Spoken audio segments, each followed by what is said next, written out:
straight away. Test, go live.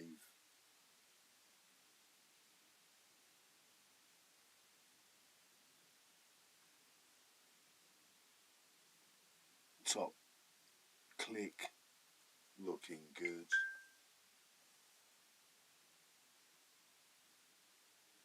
Way in, there I am.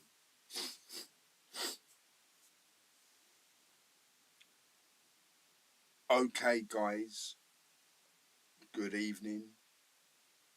This is your gentleman B970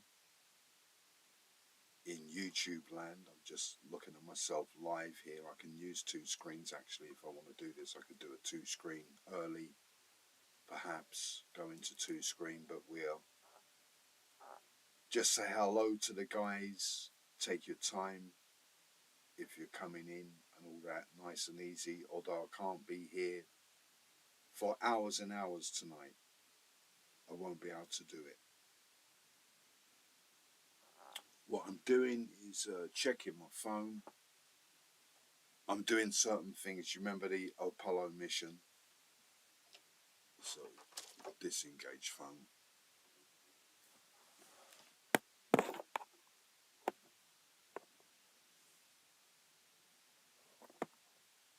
Re-engage power into laptop.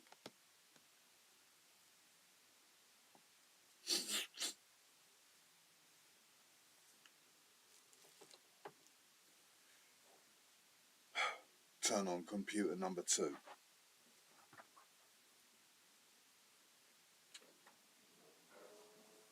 Computer number 2. Check wire. Wrong wire.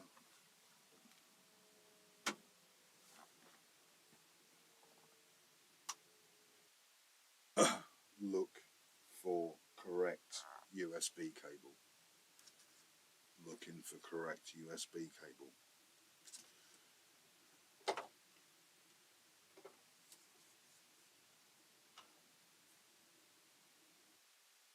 Can't find it.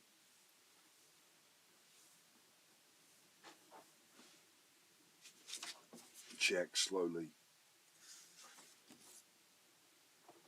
Last known good configuration was around here, but that's the other USB cable and it doesn't allow data, although it could go a different route. Check TV screen. Anyway, checking TV screen. Find USB cable. Find USB cable. USB cable into phone. USB cable into phone. USB cable into computer.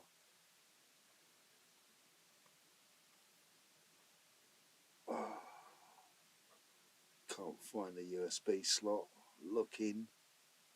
Sure it's there. I still can't see it. It's in. Check mode. Mode on. Hotspot. Activate. Internet. Get rum and coke. Well, not rum and coke, but pretend rum and coke.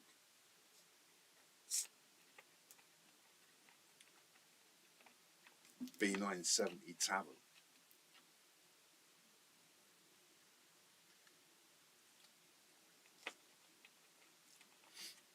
Nice.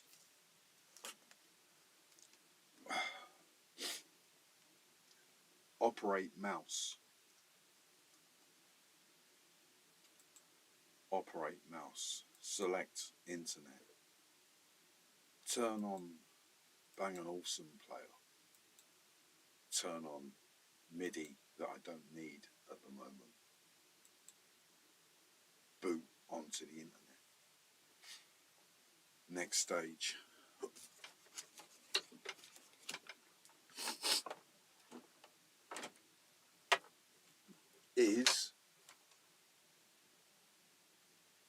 audio, and obviously live with pets. Again, the cat knows I'm going live, so he might be looking for a bit of attention. He is. He's looking on what cables he can jump on. Yes, he will jump on cables if he can in live shows. But what can you do? Got the other guy there. Oh, you're all guys who has cats. When I've met someone who had a cat and I wasn't used to it, you know, he said, let it ride, let it ride. So what I'm doing here is enabling audio and enabling audio here. Got another audio here. Oh. I'm going live on the internet, yeah. Well, do you want us to tell them something? You know who did it? Oh, you ain't going to tell them? Why don't you tell them, Boogie? Tell them. Tell them. You're live.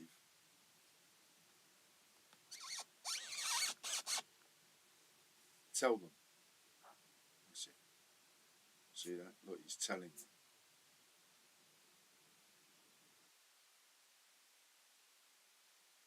He's not a pet, he's a real...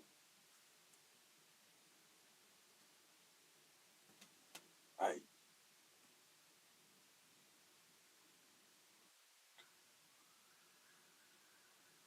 You alright? Good boy. Do you want something to eat? More to eat? Have a few more of those, eh? You want a few more?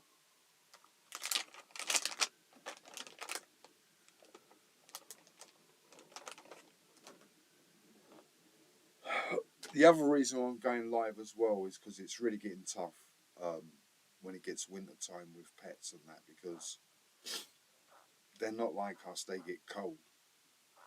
And then there's times where I've got to put the heating on, not for me, for him. I can sit here and actually, like a frog, and be frozen, literally like that, frozen. And I go, right, I've got to make a cigarette, and I'll defrost myself and freeze there for like another, like all through the winter. But he needs to keep warm.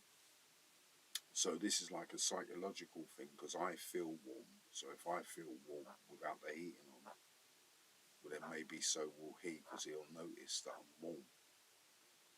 Anyway, he's near me. Anyway, so he might wander around, and there might be a time where he might come up. He might want me to warm him up. I just have to got to sit there. I can still talk. He doesn't mind me talking, but he might come over and say, you know, that I'm cold. But if I go like this and do what I'm doing and don't put the heating on at the moment, then maybe I might be able to do something. Anyway, so I'm going live for a myriad of reasons in a chat tonight for people, you know, that saw what happens in the final episode of the Bass Showdown. It's like Jaco Pastorius meets, don't know who he met, but whoever it was, they weren't really into jazz. They're into winning. And there's all these mistakes when you look at the theory, because, you know, I'm not a bass teacher. I've never ever, by the way, man, you know, I give bass lessons. I know what I'm talking about. Well, I don't know that. All I know is that some guys who go to Berkeley, they don't go to Berkeley because they want to learn. They go to Berkeley to find out how good they are. As I said, with the slap thing, you get guys. I know the French guy is doing it because he's obviously following guys like Adrian Freud. Like, it's no mean feat with a French guy. He's like following like a really, big, like, modern bass player that does loads of different techniques. But you get guys and they might go,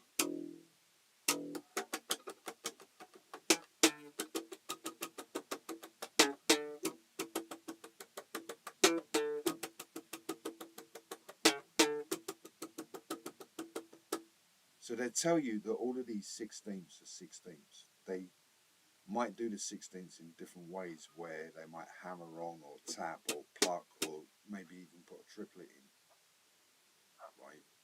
But some guys from Berkeley, they're not interested in whether they're 16ths. They want to know what the notes are, not the clicks, but what the actual notes are. I don't know what they could be. That maybe it's,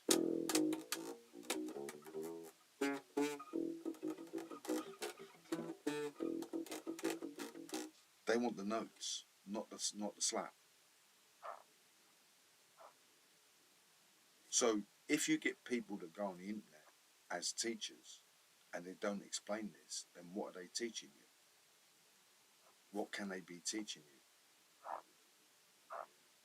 It's the same as when you look at jazz and classical music. You get people and they tell you that you've got a scale, right? But what it is about jazz is that jazz is designed as a kind of music that is what they call non-conformist. They won't conform to it. You're never going to really hear Miles Davis go. He's never going to do it. He's going to go.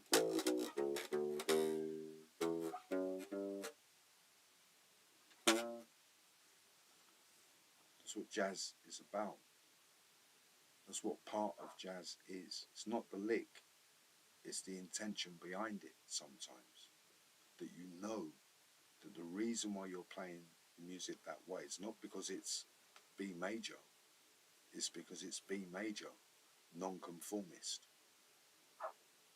You have to learn how to create non-conformity in something that is basic. It's like you've got to create chaos in something that is square. You've got something that is absolutely, you can watch it. It goes from there. And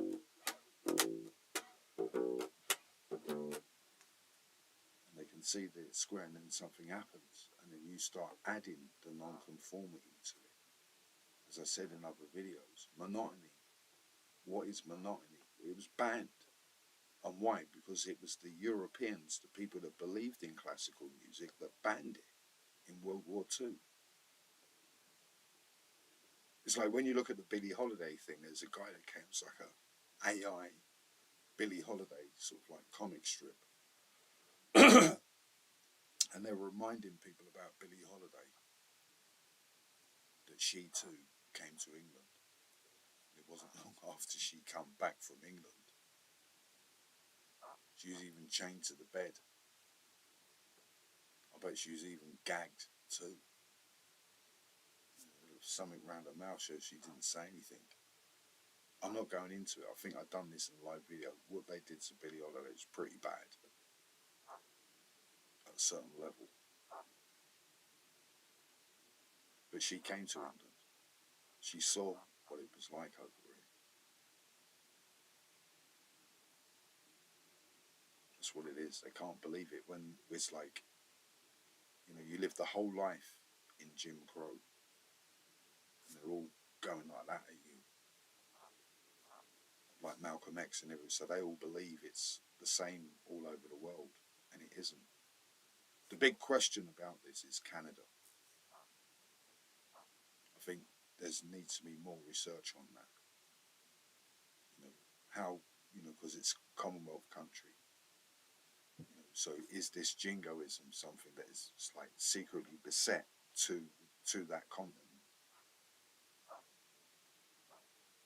You know what I mean? In that sense. So that's what it is with these guys. They tell you that they're teachers, and what are they teaching you?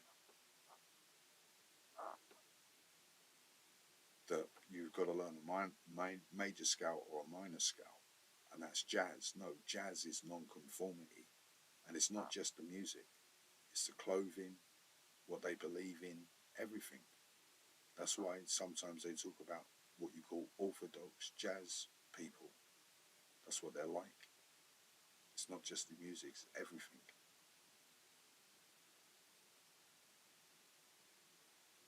And part of that concept, although guys like myself don't get it because we're obviously younger guys, when with people like John Coltrane, is when you went to one of his gigs, it was like lightning. You're never going to see it again. Whatever it was will never happen again. And it's like climbing to to those moments during the gig. So he's not really playing music. It's like an event. It's a happening. It's a trying to think what it would actually be in other languages. Alleluia. I mean, we say Alleluia, but then you've got the visual rapture or audio Alleluia. That moment in music where you go play it again, and you rewind it, and you play it, and you go, no, no, this time I'm going to listen to the hi hats. You listen, no, no, cowbell, and now you're listening to the cowbell, and then someone opens a door at the wrong time, and you've got to rewind it again. It's that. Because if music was just static, you wouldn't listen to it again. You see what I mean? You wouldn't rewind it, and that's one of the things about the Orthodox guys. The vinyls are recordings to them, even with classical musicians, classical people that are into classical music. They don't consider the vinyl to actually be the real thing. Whereas people like myself, we're vinyl heads. We like vinyl recordings. But anyway, so what are they teaching you was the big, and so then there was the examples of that in like, in England, it's the Open University. You know, you've got the hippie guy goes, hello, and I've got a little banjo here. Yeah, it's a banjo from Woolworths. And now I'm going to do this like Pythagoras scaling to show you that when you see these guys chrome-plated bass lines, you know, and I did it with Anita Baker and a load of other bass lines, right? And then I came to the conclusion, because remember, you know, so well, play that one because they want to hear you play it. You know what I mean? So you're thinking, why are they playing these tunes and that? Anyway, so I went through all of that, and obviously you walk away from it. He goes, well, I don't believe you. So you throw him an ace, and he picks it up, and it's Incognito and Chris Hill, and you can't get bigger in the UK. You went to the UK. If you was Prince and you went to the UK in 1982, they're the people that you're going to meet. The other people you meet are the people that they put in the newspapers with the shiny lips and blonde hair and, you know, girlfriends and all of that. He went, no. So the guy walks away because everybody knows who knows him, knows that he will walk away. Once he walks away, that's it. And then explaining it in that sense of how the modern world has gone. There was a time where Britain would never lose at anything. When you look at the first Olympics, it's Britain, Britain, Britain, Britain. They win everything. Running, football, they even won the World Cup in the Olympics. People forget. You look at America now, they don't win anything. They ain't won anything for 20 years. It's not their fault. But that's what happens. The rest of the world have caught up. The rest of the world can overtake. I'm not like that. Why? Because the stuff that I'm talking about is American music. I said at the beginning, I can't win. It's not though I can win. The guy can walk in here from America, pick up this bass, never played it before, and he's beat me. He's got the DNA that I wanted. Obviously, I gave up on it. But this is what it is. And that's what I said. Carol Kay said it and all of that. So obviously, you get these people that try to go all the way around the outside, and it ain't going to work. It would have been, you know, different if they would have taken it. Then they would have been the first people to start looking at it. Then all the other breads, what's that? They would have went. And they didn't do that.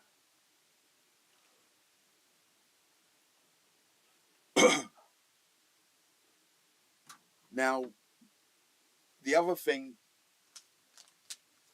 because it's going to be a chat, I'm going to do other things. So I've been going into the Anthony Rudiano TV show in America and Sammy the Bull shows in America, and was watching the Sammy the Bull show and it crashed. You've got all these guys, you know, still writing, you know, still going on like he's a rat and in the type, and we're going, what's all this, you know, and all that. We're taking no notice of it, basically. And anyway, so some of those guys have been asking about like the mob and London, and when they've been asked the question, they don't know, right? That doesn't mean to say they're no good, but they don't know. And what you got to do, you got to do it fairly.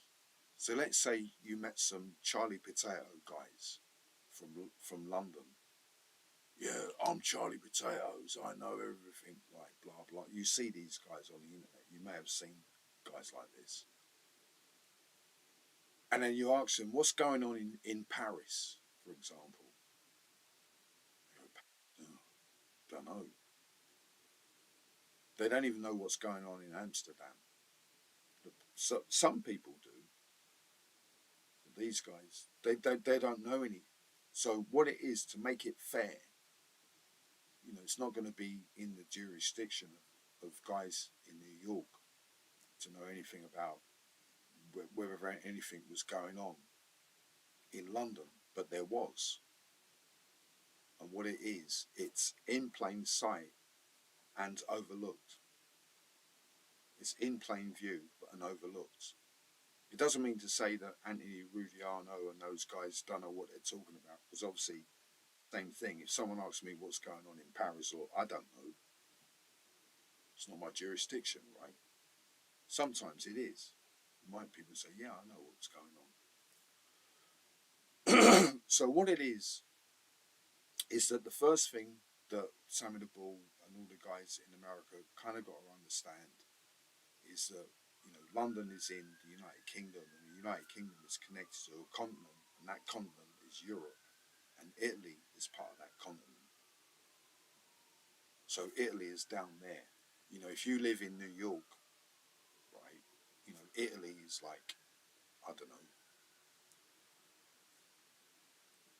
Georgia, something like that, from where you are, from where I am. We're closer to Italy here than you are over there. So historically, you know, the Romans came here, the Romans, 2,000 years ago, you had all these Romans, Epstep Statius and Point and all that, blah, blah, blah. They stopped at Scotland, they never went as far as Scotland. So you can argue ever since there's been people from Europe coming to Britain. And the same thing, I was watching a video the other day, couldn't believe it. They were talking about the Danube, the famous Danube River of Europe. And guess what? Part of its origin is Welsh. Huh? Welsh, the old Welsh language. So when you look at Europe, there's these tentacles and crossovers that go all over. The near side of Italian people coming to London is taken up by William Shakespeare, that you may have heard about in America. You must have heard about. We don't believe in William Shakespeare, by the way. We don't believe in it. But anyway, with the likes of William Shakespeare, when they talk about stuff like the Merchant of Venice, what it was is that during those times, Italy was the center of the world. It created the Renaissance period, the very famous Renaissance. You hear about Leonardo da Vinci and all this stuff that they did. Venice became, was the, I don't know, the really great place. It was goodly. It was a really goodly place. It was bigly. It was goodly. It was a really Venice, in that sense. And the Renaissance spread all across Europe. Everybody was like it. Everybody got a feel of this new feeling. So with William Shakespeare, they came to London. And when they came to London, there was a river called the River Fleet. So they went up the River Fleet and stayed up there. Right? And that's where years later, you find that area is now Clerkenwell. Some people call it, there's another name for it actually. I've forgotten the name for the moment, but there's another name. The locals, like you've got Clerkenwell, you've got these little areas. It's not far from Hatton Garden, actually. It's not that far. I think it's almost got the same name. So, and I think Michael Francis has done it, actually. He found the church. There's a church there, Clerkenwell Church, where the Italian people, all the way back to when it was a river, when the merchants of Venice that came all the way from the Florence and places like that. I've seen it. Do you remember that? He goes, "Have you ever been to Italy?" He said, "No, sir, I've never been to Italy." They're crying, man. I got to go. You got to say, I got to go. If you got family out there, you got to go. If you got friends out there, you got to go. You got to go. And if you go, I wouldn't say what way to go, but when I went, I saw Florence. It's all terracotta buildings. I'm from London. You see the buildings out there, and you look at the date. It's like 13 da da da da. In England, it's 18, 17. Out there, it's 15, 16. It's unbelievable.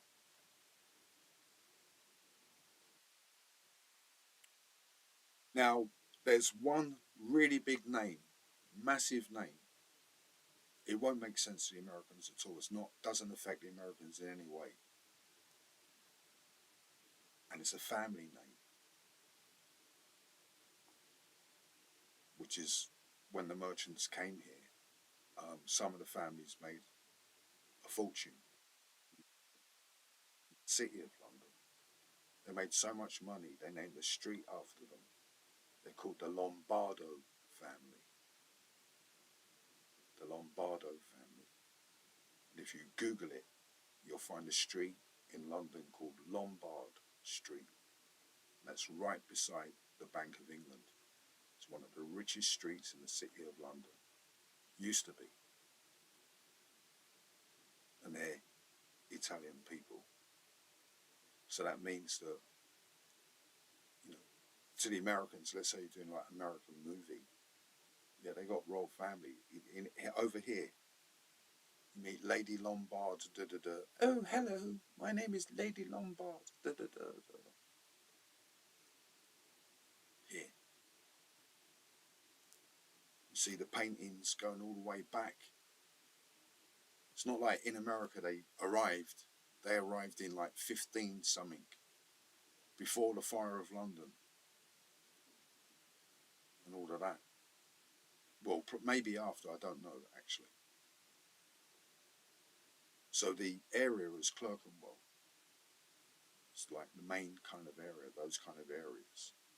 And what it was, Michael Francis talks about it, Sammy the Bull talk. I've never seen it.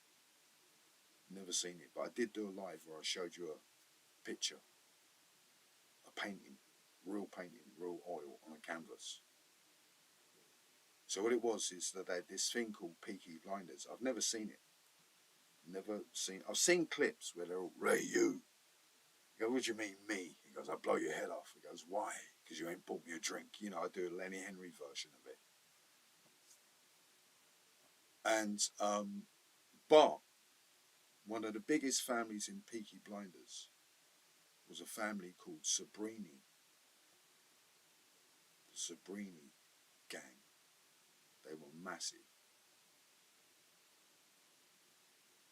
You know, Sammy the Bull, those guys, and Michael, they all talk about Peaky Blinders. I've never seen it. I've seen clips on the, you know, trailers, you know, and all of that. And, you know, I've seen clips on the internet. Like I said, they're in the pub. You're looking at my friend. He goes, yeah. Why is that? Because he looks like he's wearing my aftershave. How can you tell he's wearing your aftershave? You know, and all of that. And, because I do it in like Mel Brooks and, you know. So Sabrini, Italian, very big. Maltese, Italian, they're all Corsican. In England, well, I'm not doing it because I live, but they have a name.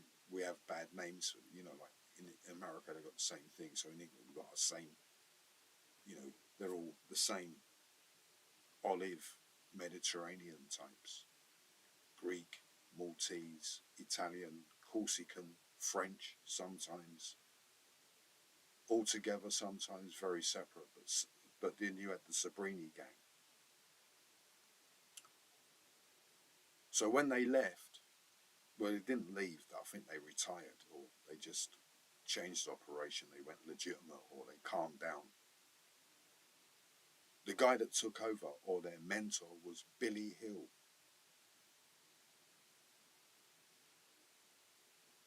He had his son on the internet once, showing him his clothes and all of that. And I think he took the video off because we was all going, yeah, like blah, blah, blah. This is unbelievable. Not because of that, because of the son. And he had to go. Not had to go, he was like that. It's like we all knew. Said, we know you. And he left because he didn't want other people to see it like, oh, these Charlie Potato type people. You imagine them going, what? No, I ain't having that. No.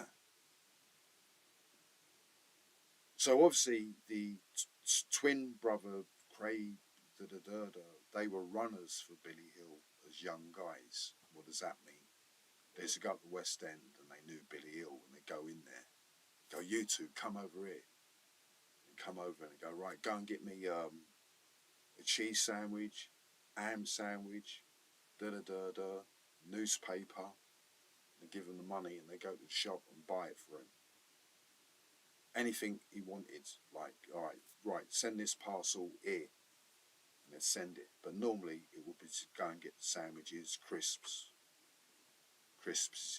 all that, you know, safe. Again, you know, blah, blah, blah, blah. Hey, you, what you doing? Well, I'm just getting, like, he's giving me a list. Cigarettes, milk, cheese. Oh, all right then.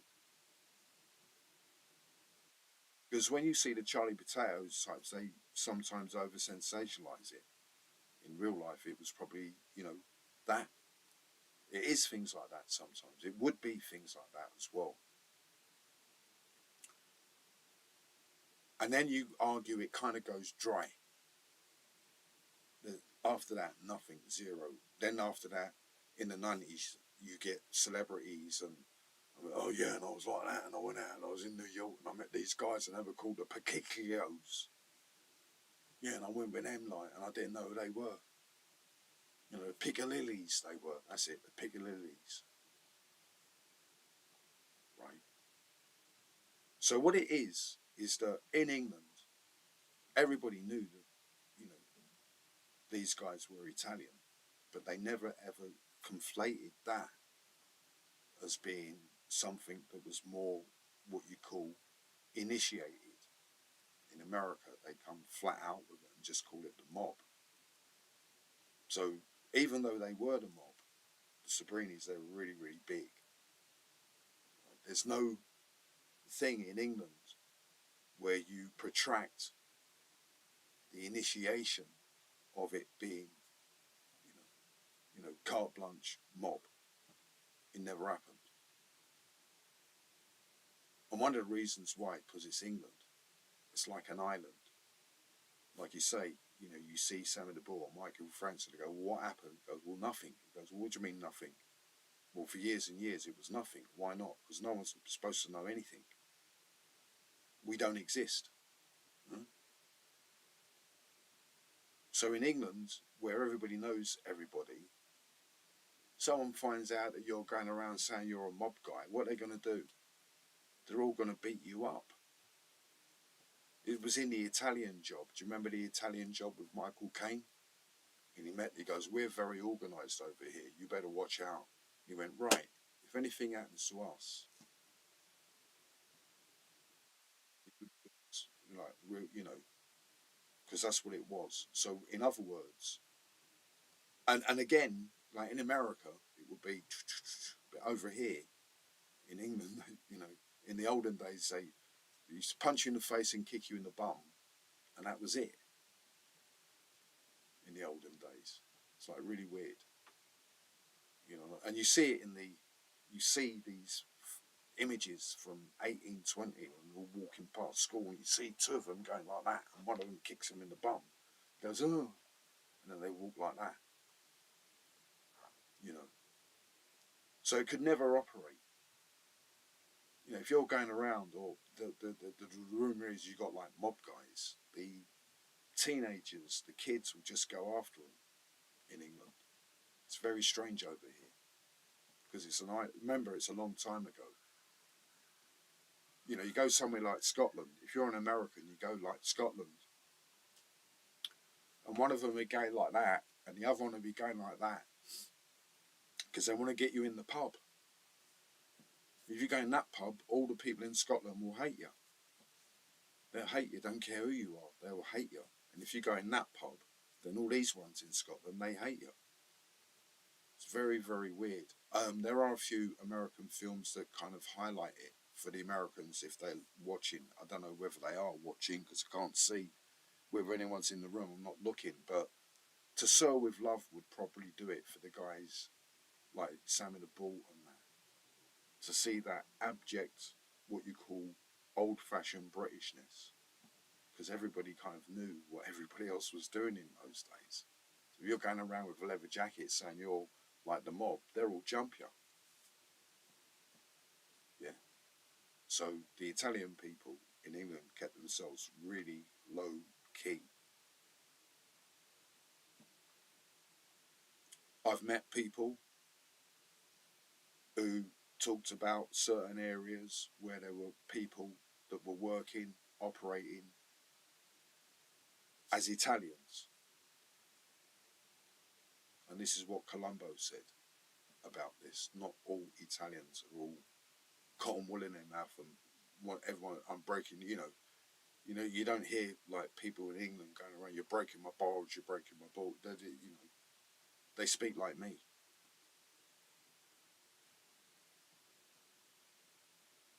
So there were a few areas, and I agreed. I know, hey mate, you're talking twang. I agreed because they would go back to Italy, so they'd work, and they had their own like places where they get a plane, get the tickets instead of going to like American Airlines. They had their own like mini like to get it less money to go in their own way. And it was all in the same area, all down past Waterloo, basically. Not going into it too much, but when the guy told me, instead of me going, I agreed, and there were other people in other areas, and very hard working because they're working as a syndicate to make money. That's why they're here, and to live the life here, So that's why they kept themselves low key because they wanted to blend in. It's very difficult in those days, actually, because as I said, the Greeks, the Maltese, There were loads of Greek people. If you went in London, went in a fish and chip shop in the 60s and 50s, it would be an English guy or Greek guy. So the Greek guy was like that, really trying to be friendly.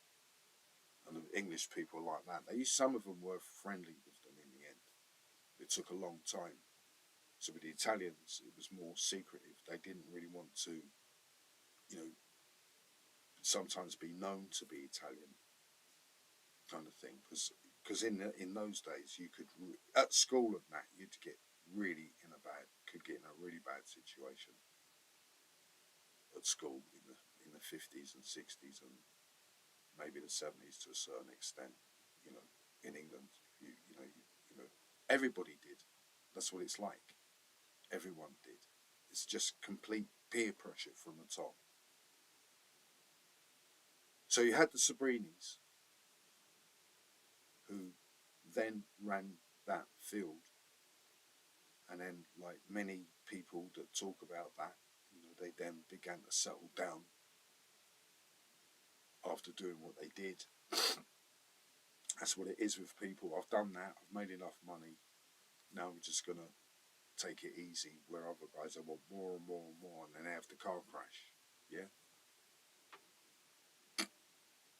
And there are people that know them as well. Not that they're active or anything like that. There are people that, it's like a secret, pointless answer in some cases. I'm not going into it too much. Did I see one? Yeah, I think the last time I saw one, I went into this in America they call them speakeasies. I went into a speakeasy. It was nice. It was a nice speakeasy kind of place. You go in there, like ordinary people go in there, go, oh, can I have a drink? And then other guys, wise guys, or tanked guys would go in there, and then things would start happening. You could see corners and shapes and feet moving, and people looking at watches or whatever it was, or someone offering you a free drink, and and they'd have a little bit of music in there as well. Anyway, I walked out of there, on the table. I went, hello. Oh, hello. Because remember, that's how we speak over here. Yeah. You go to German. Ist das Einstein? Ah, ist das Einstein's Dwayne and done in magical, and it's like, what? Or anywhere else. And I just said hello, really. I ain't seen you for a long time. But if I would have known, I didn't know. If I would have known, I would never have left. I would turn into a magnet. One of them high-powered cobalt magnets. Yeah. But I didn't. But that's how it was supposed to be. Because that's how it was, by the way. Nobody knew. And that's how they liked it. That's what it is. Nobody knew anything. If nobody knows anything, that's exactly how they like it. I don't want anybody to know nothing. Zero. So, as I said in my story, right, obviously in the 80s, there was things that were going on. And obviously it was European based, because obviously that's what we're trying to say. The Americans, little to zero contact with this, because it would have meant they'd got to fly over it.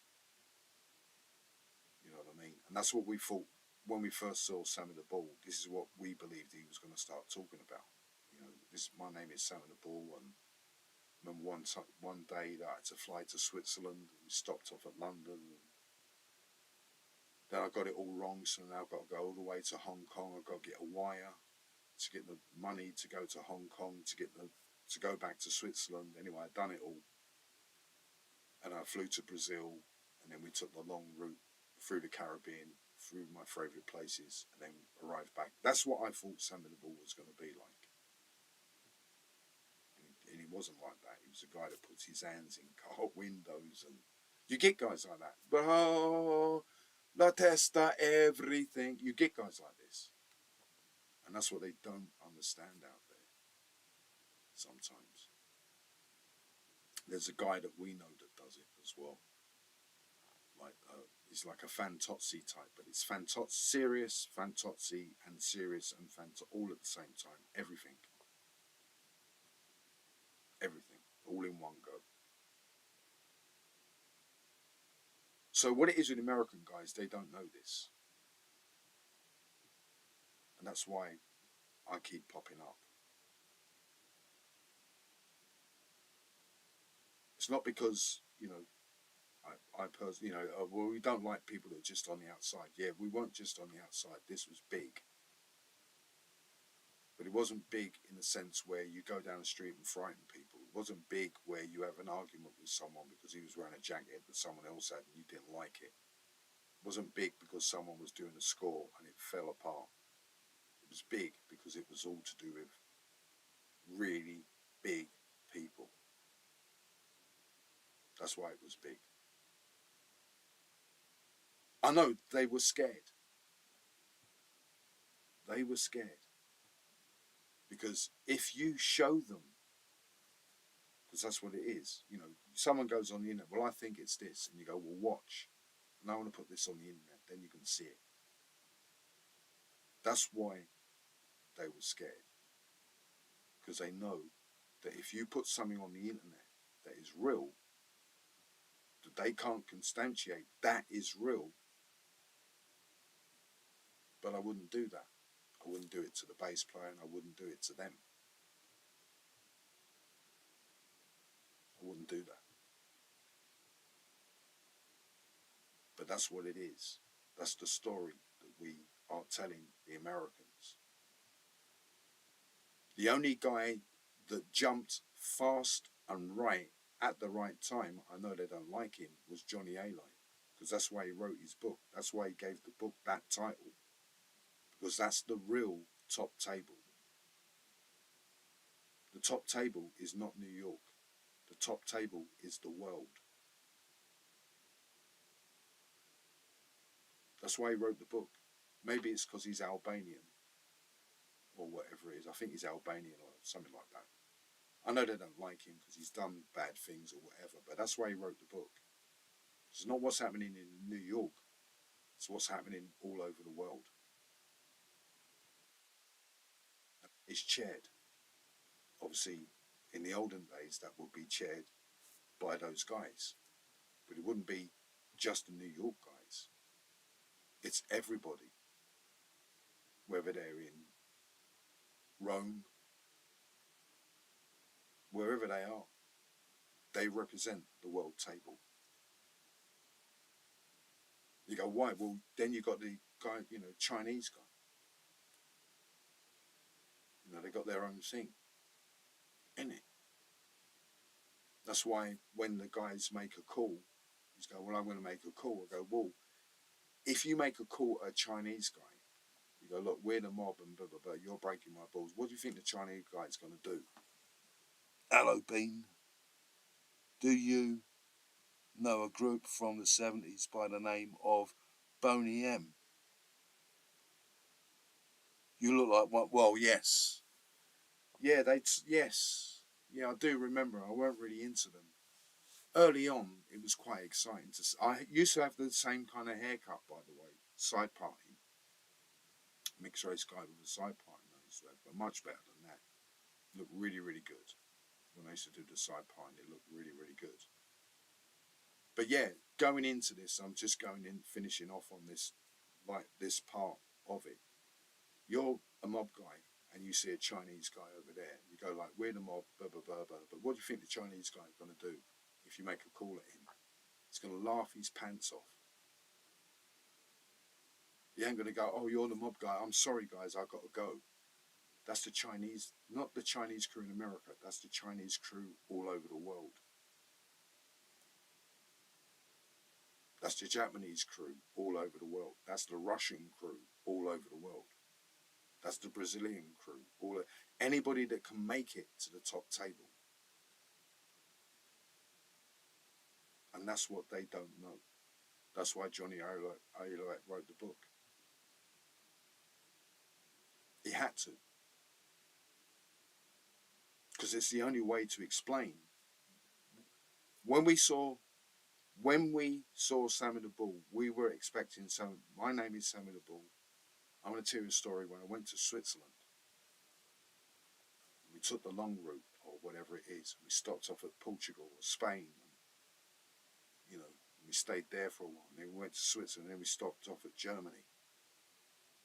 That's what I'm expecting from Sammy the Bull. That's what I was expecting. Huh? That is what I was expecting. I wasn't expecting to hear someone running around and yeah, I'm not going against it. I'm not going against Sammy the Bull because that's what you said. The Americans don't mess about, and probably that's the reason why it all fell apart.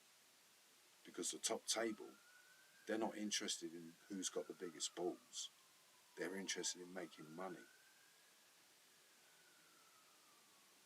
and that's the problem. Sammy knows it now. He's admitted it. It was wrong. Yeah, it was the greatest hit in history, but it was all wrong. It should never have taken place necessarily. And not long after that, the whole thing disappeared. And the reason why it all disappeared, you hear, well, there's not much going on now. Yeah, the reason why there's not much going on, because all the other players have moved on. You know what the biggest gig in the world is now? Trafficking. It took over gear. It took over gear. It's so big in Europe. People are disappearing. Not disappearing in the bad way. They've made so much money now, they're just contemplating. They go, well, do I go to Dubai now? And just egg it? I've made so much. Yeah. So all of the people that were there, they slowly moved away. Gear, never been bigger. Trafficking, bigger than gear. Da-da-da-da. All secret, all done, all tidy. No one's breaking anybody's balls. They're all making money. That's what happened. And that's what we're trying to explain to the guys. So obviously, you know, when you look at London, for example, then maybe London was one of the places where they hosted the top table gig. Maybe they used to do it in New York and they stopped it. Maybe they tried to bring it back because of what happened in London. They kicked it all out. They stopped it. Didn't happen for long. Thatcher closed it all down. Who? Thatcher. Who? Thatcher. They shut it all down. So they left. So maybe they went over to New York for a while and said, this is crazy. And they went back to their staying in Europe where they can understand what's going on. And ever since then, you know, imagine it. Trafficking has taken over gear. Taken over gear. As the number one profiting.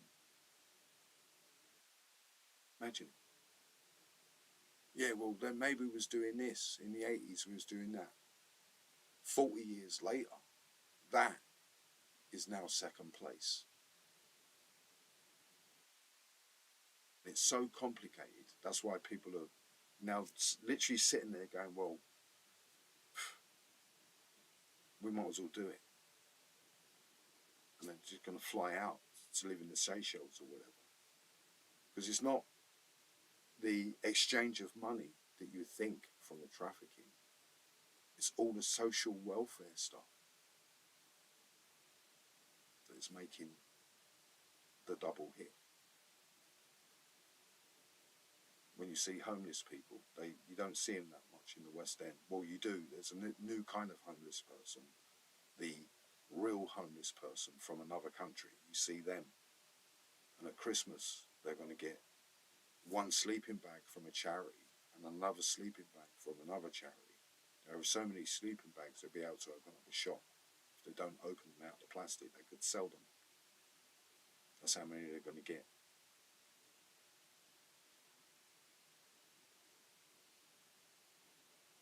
So that's what we're trying to explain to the guys.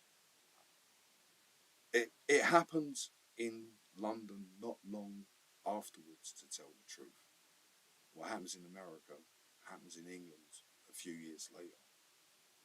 So in America, all of that kind of took place in the 80s. In the 90s, it went crazy in London. A lot of it was to do with that,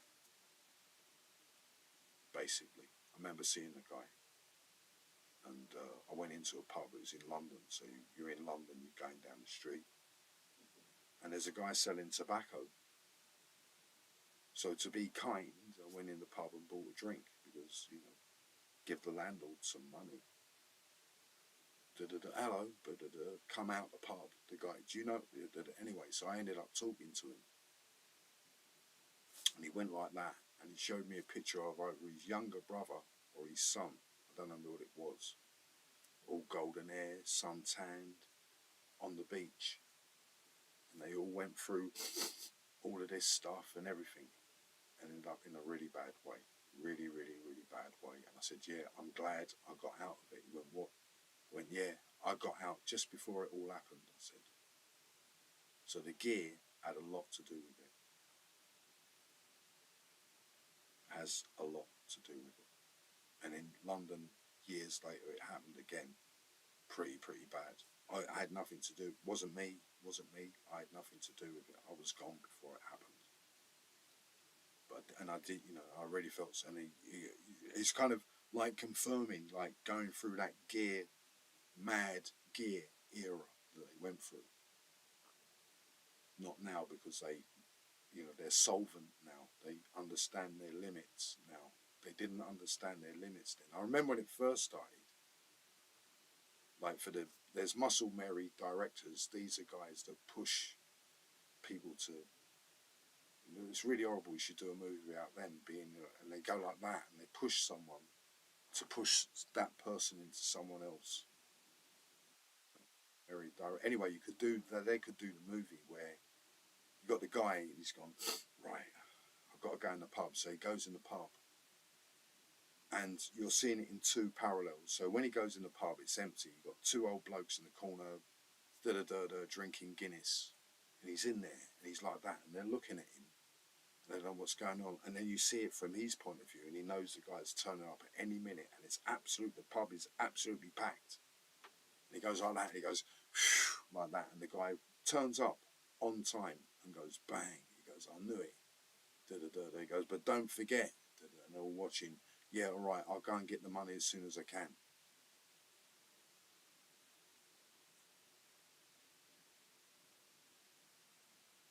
I got away. There's a guy up north, he said, he'd never had that chance of, because what it is that, no, I didn't do anything. That's why I said, well, we don't like these guys, but Johnny O does like those guys, because they're the guys that decide to get up and do a job. They could have done all these different things. I could have been exactly like anybody on the internet could have been exactly like anybody else in it, but they don't. They get up and they do the job. They go down the job centre. I remember that was a really weird one. I went down the job centre, 6 o'clock in the morning, and I had to wait at this place, and it was to do leaf blowing. I don't think they had then. We had to do it with a rake, and I really didn't want to do it. I was there at 6 o'clock in the morning, and the coach turned up and said, no, you can't do it today. Tell him you can't do it today. So I went back, and that gave me that reprieve. Whereas another guy, I ain't going down the job centre. And I did meet a guy. He goes, you know what? I want to sell some bags. I want to sell bags. That'll make me money. You know what I mean? So we're not going against it. We're not going for it. But that's what it's all about, right? At a certain level. Because at the end of the day, what it is you can argue those differences of being an outsider. And many people, like Brazilians, what is it like for, let's say, a Brazilian when he gets bitten by the snake, is what they would actually call it, something like that, because that's what it is. Yeah, you get bitten by the black snake, and the sorrow that you was a good person and you was doing really well, and you met maybe these musicians or these people that are doing a business, and you saw something you should never see, and now they bite you, and now you're part of them.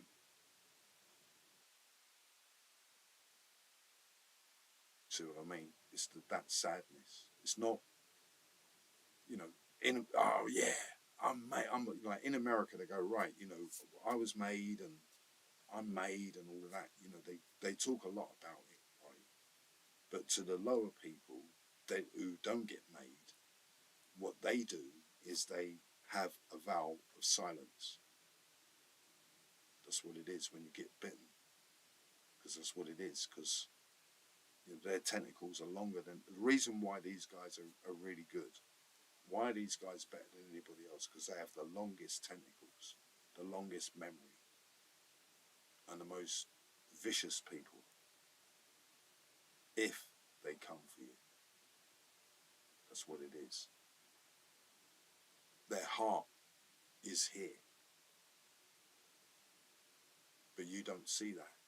It's like it's like you see. I'm not going into it, but it's beyond scary. That's all I'm going to say because it's live. Yeah, you're literally petrified.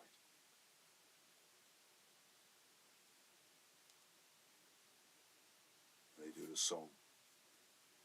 I'm not saying it's true, obviously. When I say I'm not saying it's true, what I'm saying is that you hear music, and then someone will play music, and it's up to you how at that moment. So it's like, I've been bitten by a snake. It'll never go away.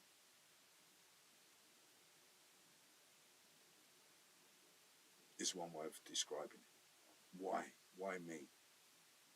You say to yourself. Well, you was doing well and you met these people and they were good to you, but then you saw something you should not see. All they're telling you is not to say anything. It's easy, but it's not, because when they turn, it's dark beyond dark. You cannot describe how dark it is. I'm not saying dark, it's actually, the word is black. And that's why they're called the Black Hand. Can't get dark. Tentacles, very, very long. Long memories, everything. Notorious. It's what they do. They specialize in all of that.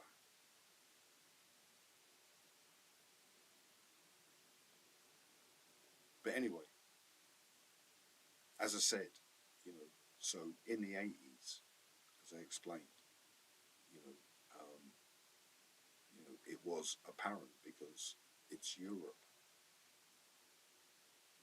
We're in Europe. So if you get people that fly from one part of Europe to the other, it's just 2 hours. So the people over here are European. We did meet Americans.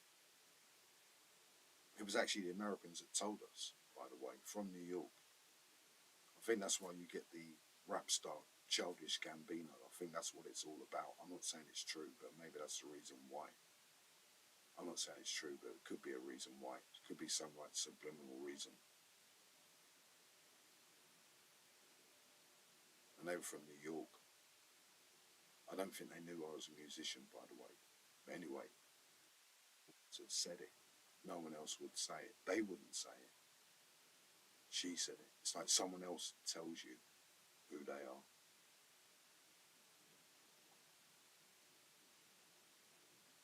Why?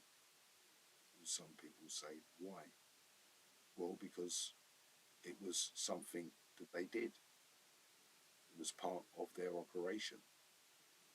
That they are point men. You know, when you see the James Bond movie or the Man Like Flint movie or whatever it is, the big spy movie, you got the American spy agent.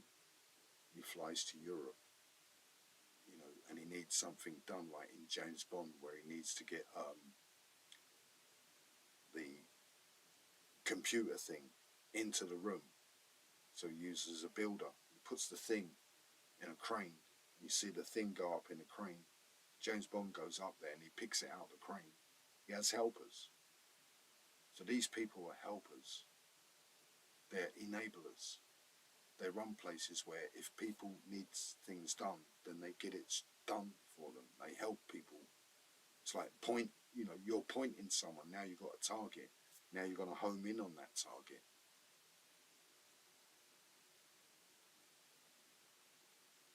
And it was all to do with business, of money, making huge amounts, vast amounts of money. None of it illegal, everything legitimate. But what it is sometimes when you're making legitimate money, you need people that when you know you've got these people on your side and someone wants to start chatting batty and you tell them who you got, then they will run. So even though everything is legitimate, then they had people on their side that could really fix things for them. Most of all, terrify people. When they heard it was them, you're going, all right then, you see it in all the movies. You're going to take these guys on. So that's the reason why. It's very, very simple. It was money. They weren't like they got to work on the street, like they came over with no money and, they were selling string, making string and making little toys out of string and then working their way up. Although there are people that do that. No, it was just a legitimate business. And it's Europe, which is slightly, locked together in some instances. So if you want someone really heavy in Europe, then you phone up these European guys. They're pretty heavy. In fact, you talk about them, people are scared as soon as you say who they are. They're terrified. Because they won't be American, will they? They'll be European.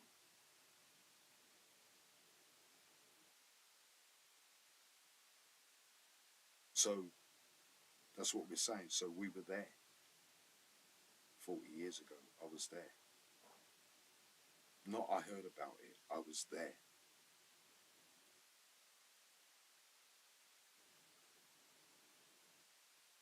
It's what I'd done in the parody videos that I did on Table 21.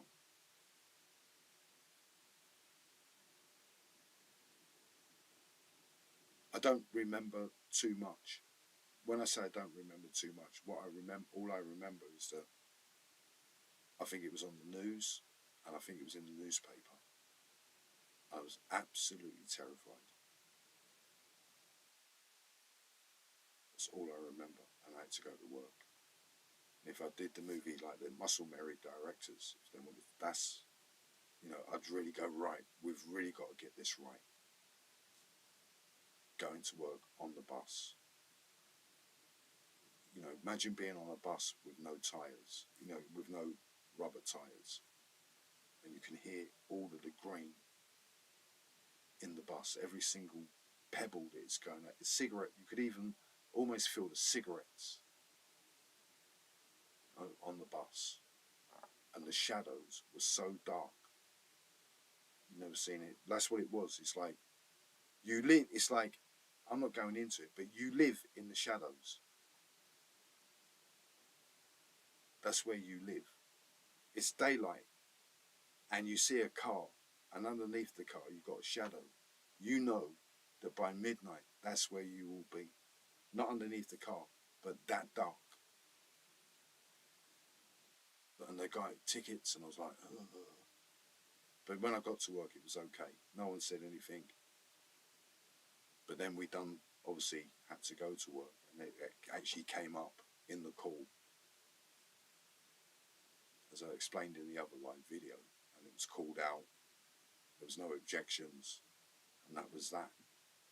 But then what happened not long after that is that whoever it was that did it, they weren't allowed there anymore. They came, they saw the guy told him, you're supposed to be doing dry cleaning like the other guy, what's gone wrong? And he tried to give the smug look how bad he was, and the guy went click like Skoker. He went, you think you're bad? You think you want to do a war? Look.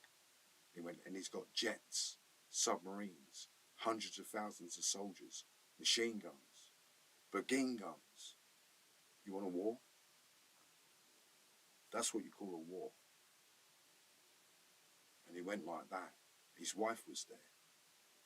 And then I realised he wasn't Soka. It was him. This other guy was Soka. Was nowhere near him. And when he went back, he realised that the game was up. He should never have did what he did. He's ruined everything. The top table don't want nothing to do with them anymore. They were probably excommunicated, well, they were in the end, including the CIA.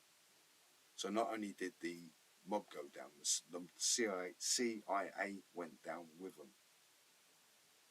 So that's what we're trying to say, guys. Yeah, yeah, they went down. It was the KGB and all those guys that made sure, insisted that this was the case. KGB. All the other people got them. They're fed up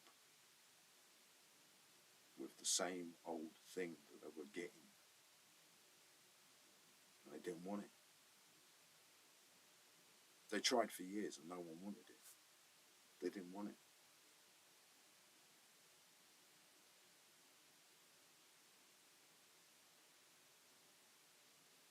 I saw a clip, actually, of Casino, where he says that he's running 100 million a year business.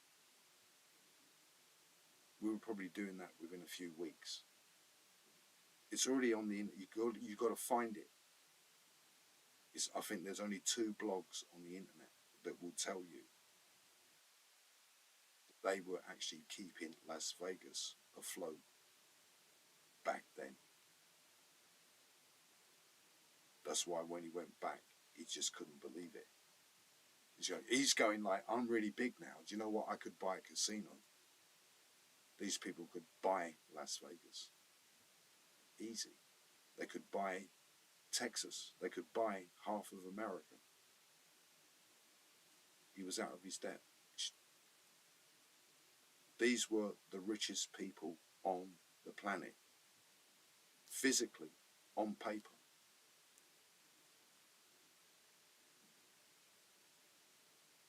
And that's what he realised. That's what it was. The dream. The new Las Vegas. I failed. Did I fail? Yes, I failed. Did other people succeed? Yes. If they succeeded, they'd all be multi-millionaires now. The new Las Vegas is what Paulie and those guys were holding on to. I'm not going to say where it is, but it's not in America. It's somewhere else. In London, there are films and videos slightly on this where people were nervous to commit to Las Vegas because the new Las Vegas, because it might foul. So instead, they invested into the city of London or the Docklands, where the money was guaranteed because it was a sound investment, and any extra money that came out of the Docklands was then earmarked for the new Las Vegas. And what were they talking about in the news scene? They heard that there was this new money that was supposed to be coming in. Well, there weren't that much money. It was still investment. The money came in when they flew out to this new Las Vegas and said, look, we really like you. Like, imagine Sammy the Bull. Imagine, it was a different Sammy the Bull. The Sammy the Bull that we thought it would be. Oh, not that. I beg your pardon. Nothing happens. None of this happens. And you just had Sammy the Bull. And Paulie would say, like, you're going out there. And they really like us, Sammy. And the reason why you're going out there is because they want you to help them design the hotel. That's what it would have been. Is it illegal? No. Is it on paper? It would be on paper. It would be seen as a great American achievement, by the way, because it would be an Americanized design. And you multi-millionaire. You would have been rich, super, super rich. No, well, you had your own clothes designed by now.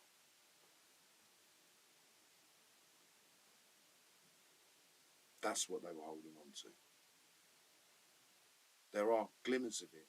You can find it in glimmer movies in Britain where they talk about investment into the Docklands. The reason why, because it was a sound investment. This new thing. Mind you, they might not have even known about it. Put it that way. Imagine that. They didn't even know. If they would have known about that, they would have made more money. I only saw one person. I went football one day. I was walking through Shepherd's Market. There's a pub there. I think it's called the Shepherd. Whether it's still there, I don't know. A bird, as we say in England, came out. I hadn't seen her for a while. She went. She had now come back to England to buy her mum a house for 2.2 million.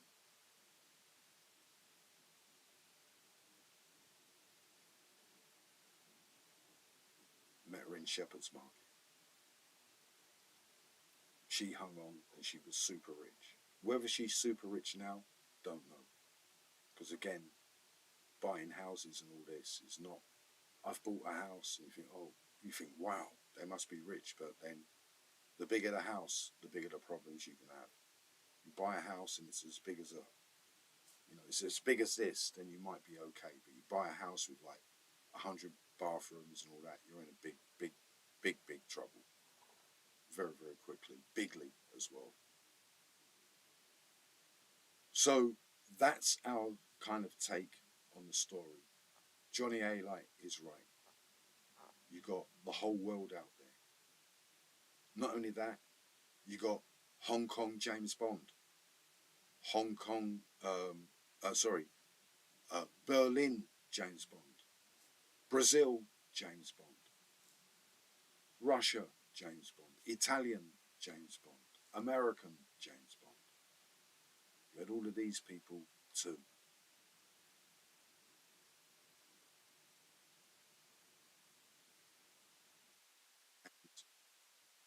So these people are on the table working it all out.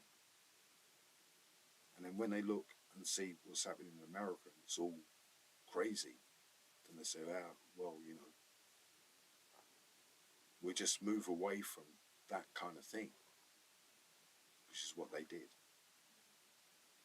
And that's why the guy was furious, because he knew he blew it. He didn't know what it was. They never told him. He knew whatever it was, he had blown it. And the reason why he'd blown it is because he thought he could go, well, look into my eyes, I'm really tough. And the guy went, tough? I give you tough. Yeah, years later they gave him 9/11 as well. That's how tough they gave it in the end. Remember 9/11?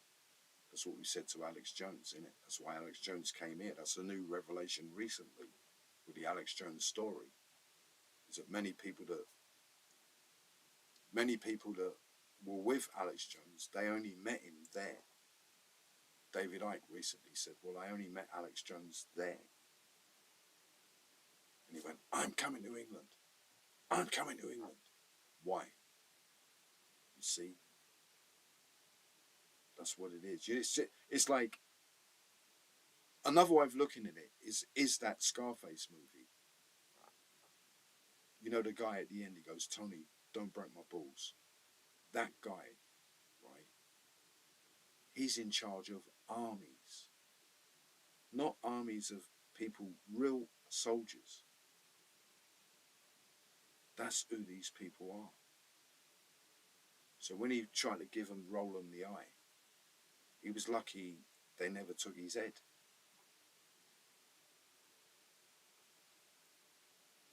And when he came back, he was ill. Really, the wife was very ill, as I remember.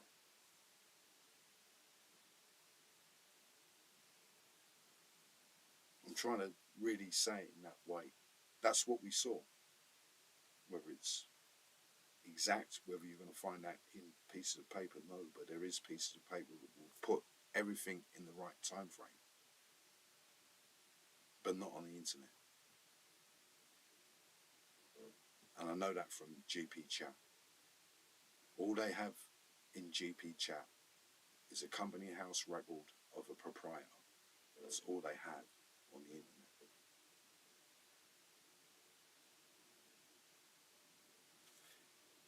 Maybe there is other ways, because again, when you look at this, you can't, even with 9/11, you know, it's not a done deal. Nothing is a done deal.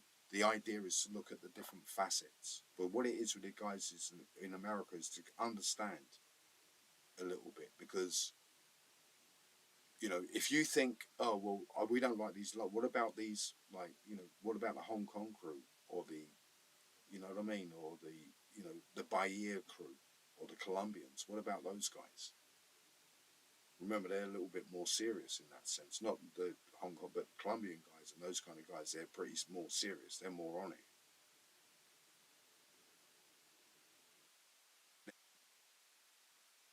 Well, what do we know about them? Well, maybe not. You don't know anything about them.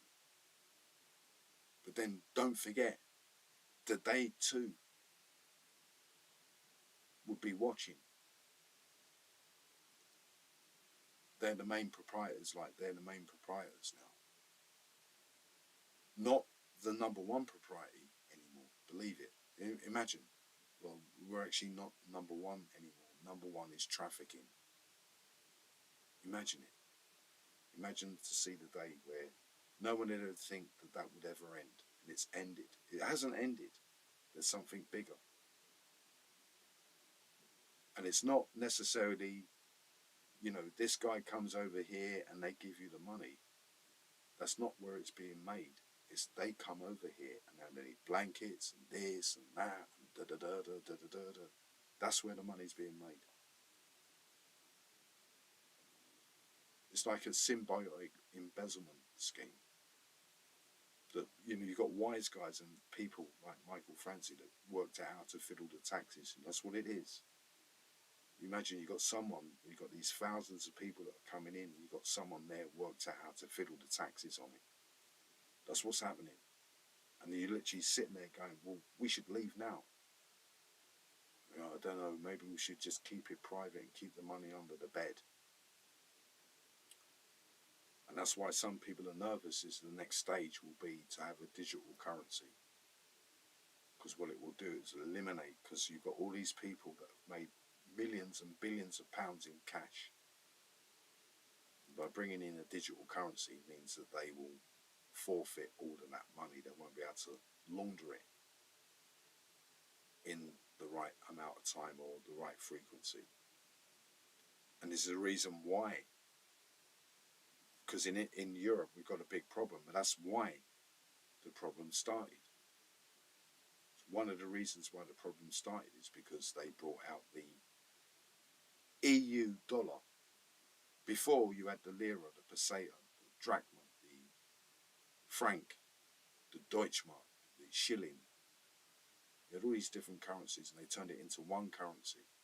And by doing so, all these people that had money under the bed, they couldn't take it down the bank. So to create revenge against the EU for doing it, they started trafficking people in. And it's worse in some ways than gear, because you're losing communities by doing it. They've made sure that the people that wanted to implement the EU currency now regret. If we bring in the EU currency, we'll make a lot of money. Now they're broke because of the trafficking.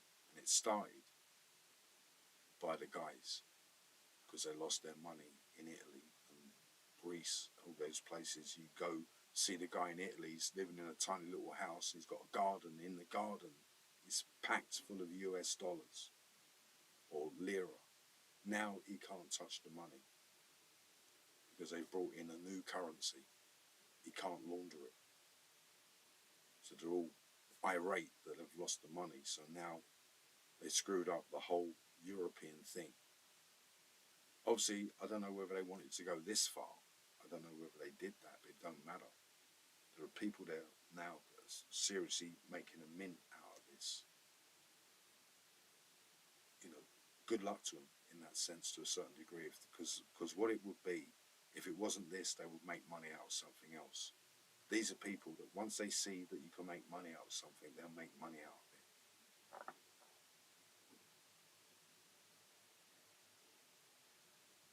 So the whole thing, the whole bag has moved on. It's no longer reliable on because you walk down the street and he was wearing these new sneakers and I didn't like it, or he was wearing my brother's coat. All of that's gone. These people are now solvent. When I saw some people in London and they were selling really, really bad gear, really seriously bad gear. And I saw them. These were the guys that were doing it. They didn't even smoke cigarettes or drink. They weren't even old enough to shave, I don't think. They're just at that age where they could shave. And they were running the damn thing. These people are now solvent. They don't have domestic disputes that ruin a business anymore. It's all corporate. Everything's down the line. I think they even do sachets now. You know, look, when you go in McDonald's and you get salt and pepper, I think people cook that up now. You get it in a sachet. It looks like pepper. And it ain't. It's gear. Everything's sorted out now. They've moved on. And this is what we're trying to portray back to the guys. We're not for or against it. We're not into who's a rat or who don't watch. We don't care about that. What we care about, and with the other guys as well, because they will like, I don't like it. Remember the other guys going, well, I don't like these guys that walk around the street and do stuff. Because when we was young and we used to go out, when you was young and you used to go out shooting everybody, but these guys that go out shooting everybody, you don't like that. And you go, huh? It's because it's America. That's what it is. America is like the Wild West compared to the rest of the world. And when you've got a civilized business going on and you've got people that are still involved in domestic disputes, that's not going to match. But like a globalist underworld, it's not going to match. So they've moved on. And everybody else is now stuck at base one. Like, I don't believe you. He was a rat. Well, he informed the other guy. Or, you know, Johnny A-Light problem. Blah, blah, blah, blah. He was one of the very first guys to go on the internet, by the way, as well. And then when he wrote his book, he was right. That is the exact label. That's what they were called. Mafia International.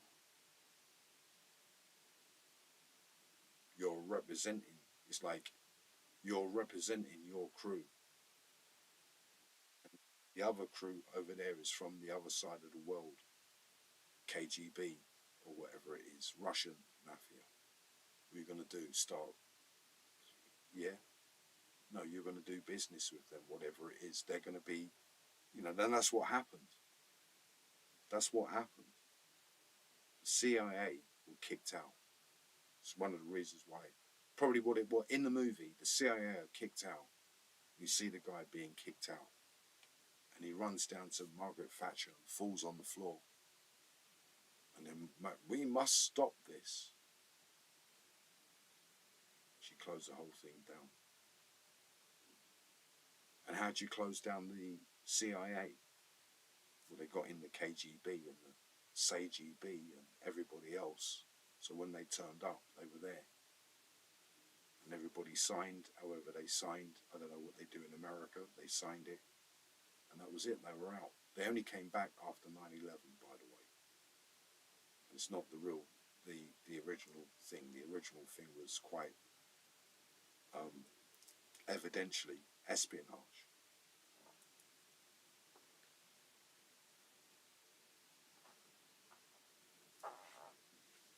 And we always say that's the other reason why they came down hard on the American mob guys in America, because they came down hard on them with all of the surveillance and all of that, because because they were beat, they were what happens sometimes. But yeah, so and then what happened? We were closed down, and we landed with our feet running. There's another guy in America, quite well known, quite big, kept going on about, I went to Regine. Do you know what? He went, do you know what? He went, oh, do you know I went to Regine? Do you know I went to Regine? Do you know that? Anyway, so we tried to rally around trying to get work, or, well, I didn't have it. The entrepreneurial skills to get to Madame Regine's. The closest I got was to seeing the light, seeing where the door is, and hoping someone would say, come up, or we need somebody, and nothing happened. And I hit a lower, still quite high up, but lower parameter. But by then, it was all over. But the other guys, they were still working, and we tried to link up again. But the only way I could do it is by becoming a customer, by working on the outside. Instead of working inside, I had to work on the outside. And for a while, it worked, and then I just went straight through the floor, really badly. Burst, everything, madness, everything, and that was really the end of it. But it wasn't the end, because they're still there. Because what it is, it's Europe. Maybe it's hard for the Americans to understand it. It's like Europe is like not really the same size as America. I think it might even be smaller if you just look at, well, England can fit inside Texas, so it's not that big. So there's these what you call call-in signs that will never go away. They're always there. You can see them sometimes. Sometimes you don't see them for years. Other times you see them. For now, never really. Earlier on, we used to see the guys where they were holding on, because they were holding on. They hit the ground running, but they held on. Obviously, because they're the guys in it. They ain't going to be, me, I ain't going to get anything, but they did. And, and their work was making money. Their work was not skullduggery. Their work was not, turning people over. They had all the skills to do whatever they had to do. Whatever they did, they did. I never saw anything. That's another way of putting it that way. If they did what they did, I never saw it. I never realised it. When I say that, I'm saying it in jingoistically. Yeah, there may have been times where they might have done something and I would have known about it, but you don't think that way, in that sense. And yeah, you think about the system and so there's other things as well, that people don't understand, might not get. Certain things won't take place unless certain things are there. If that is not there, and that is not there, and that is not there, then nothing takes place. There's nothing. You have to have this, this, this, and this before anybody starts moving. I'm not going to say what it is. In fact, I can't remember it, really, to tell the truth. I know roughly what it is, but I ain't going to go into it. Because you've got Charlie Potato type guys, and they might think that they might know what it is. Which goes into the Charlie Potatoes thing here at the moment, because that's what it was with the Charlie Potatoes guys, necessarily. Is that,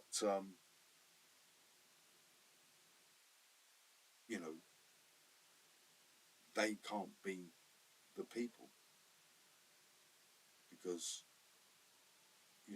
why go on the internet deframing people all the time?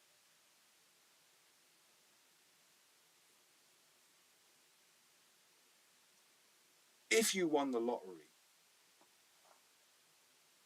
you won hundreds of millions of pounds or dollars, You're now living in Seychelles, but not Seychelles. They live in Kuken, which is like 100 miles away from Seychelles. You need a boat that cost at least 200 million to dock there, because they have a special, you've got to be so rich to go there. Right, so you go there to Unken Island near the Seychelles. It's beautiful, well, beyond beautiful. This is where rich people go. So you're living this really great life, you know, multi-millionaire, everything else. And what you're going to do with your life? Sit there and pick on people. Sit there and moan about people. Yeah, there's a load of bad people in this world that you can moan about. Brown nose all day long on other people. Or, you know, incapsulate them, which is obviously to create the maximum amount of distress from the minimum amount of effort, which is trollism. To go on, what is it? What were they saying? No, I don't want that. I want something else. Was it? Yeah, I want bebop. No, not Charlie Parker. I want someone else, because that's what it is. Yeah, he knew Charlie Parker. No, I don't want Charlie Parker. So the trolls have been in a dilemma for quite a while, to tell the truth. But what it is they don't realise it. They can't see it. That's what it is. It's invisible to them. But that's what it is. The guys would know this by now. They should be able to understand it. So what it is that trolls will throw dirt. They'll throw as much dirt as they can, hopefully hoping that the dirt will stick. But the heat goes their way. That's why they're throwing the dirt. If you're a millionaire and you've got everything in your life, you're going to sit there and moan about other people. Or if you've got the anyway, I'm not going to go into those parameters, because that's another thing about it. If people are not who they are, then they're not who they are. And that's what it is with trolls. They control reality on the internet, but not reality in real life. They can't do it. It's the perception of, you know, having a form of reality, which is very enticing. But, you know, if that form of reality involves, you know, intimidating witnesses, well, then that's no good. And there must be an ulterior motive why someone would do it.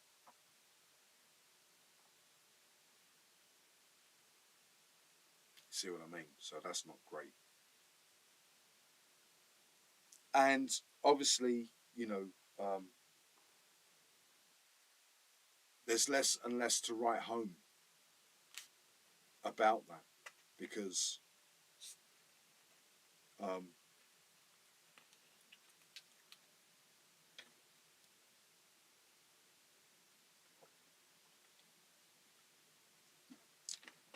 the world never moved around it. So really, it should be a life experience rather than an experience of trying to make yourself look better than other people by throwing mud at them. It's not really the way to go. If you're a millionaire and all of that, you should be beyond all of that. You know, people have misgivings, so what? You know, people have a bad life, so what? No, it's bad. It's not to say you don't have apathy. I've got a lot of apathy, empathy for everything. It's like being a super empath. But that's the problem. If you're a super empath, then you become an immediate target for narcissists.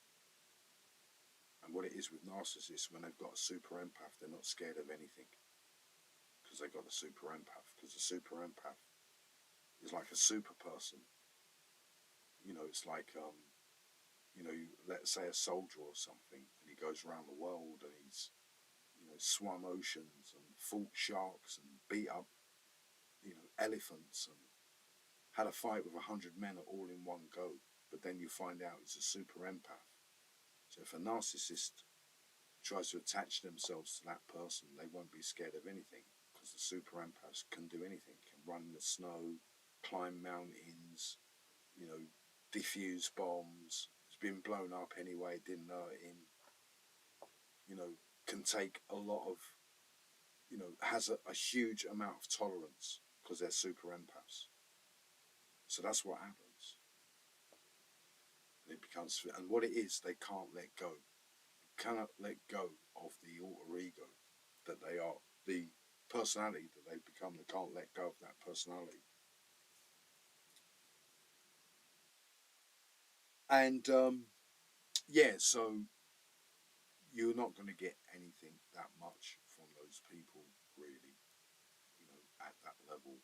What you're going to get from those, because what it is, they're in a fixed mentality. So the mentality of whatever that mentality is ever going to be, it's always going to end up in some form of mischief.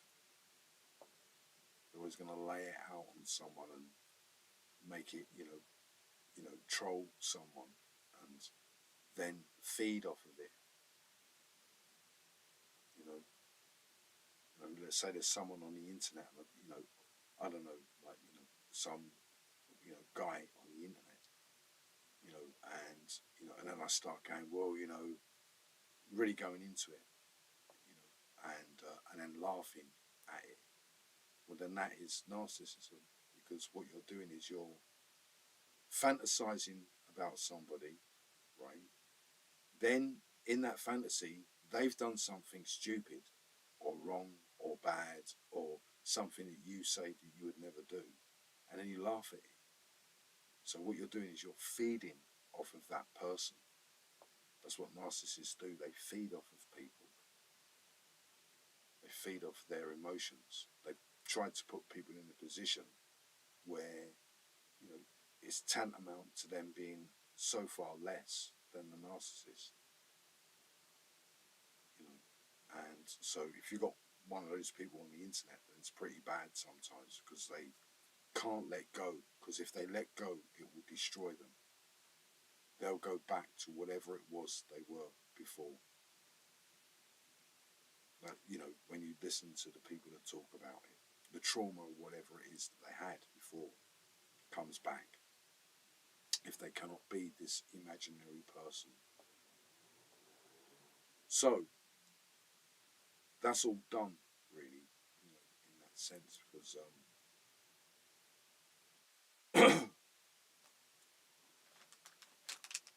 mean, even I'm not going to even go into it recently, really, but it's all that TV stuff. They want to be TV pundits and celebrity this and, oh yes, well, I know these people, where other people that don't do it, they won't do it, they won't do any of that, that level.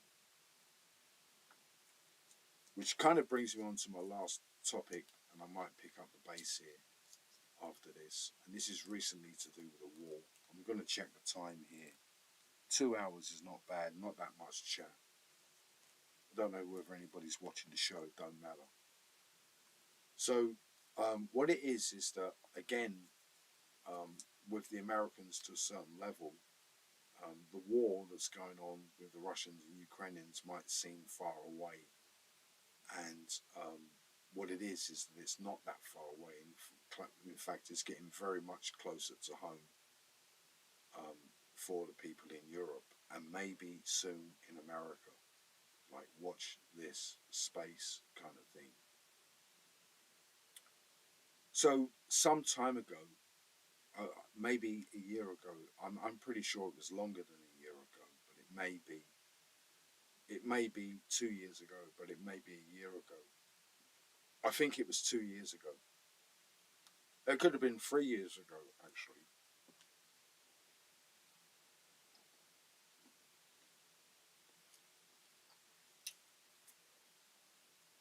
So I remember being out, and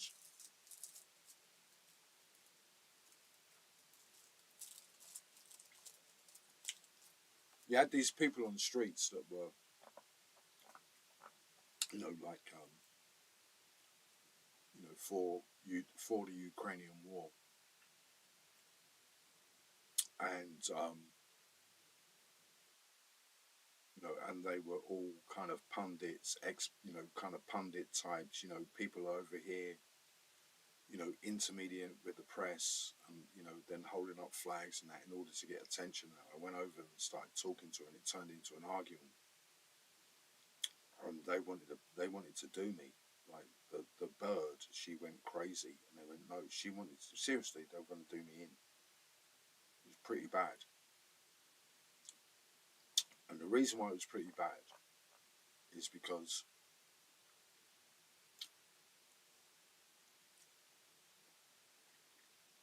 I told them that in the 70s, the star hero of the West was the new leader of Libya. He was now the hero of the West in the 70s, new leader of Libya. In the 80s, he used to be the leader of Iraq. So much so that Margaret Thatcher tried to smuggle out a super gun for him in the Churchill Matrix scandal. They were sending it out in different parts, and then someone realised it was a weapon and it was illegal. Margaret Thatcher, weapons of mass destruction. Do you remember that from Tony Blair? That he had weapons of mass destruction. Well, Margaret Thatcher tried to smuggle a weapon of mass destruction to Saddam Hussein in the 1980s. Do you remember that?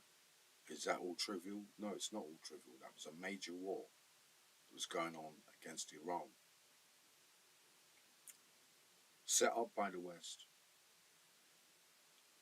to overthrow the Iranians, and it failed. Now, one of the reasons why some people say that the war was stopped was because it was longer than World War II. It was 7 years. World War II was 6 years. The other thing about the Iraq-Iran war, I don't know whether the record's been broken, it was the biggest Armalite war in history. Armalite, they're guns on wheels, cannon, guns on wheels. It was the biggest guns on cannons, wheels war in history. The Iraq-Iran war. Up until that date, it overtook World War II, which is the reason why they stopped it. That's what we believe, one of the reasons why they stopped it. So now we've got this new kid on the block, which is the Ukrainians.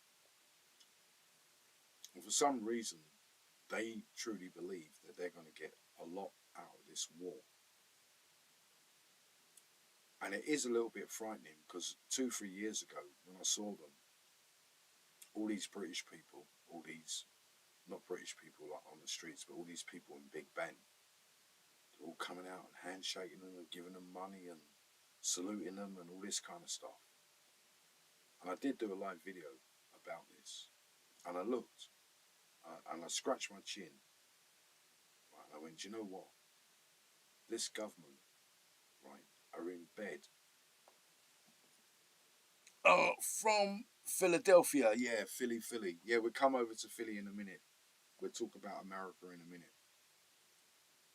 So these Ukrainians are in bed more, in my opinion, than the unionists.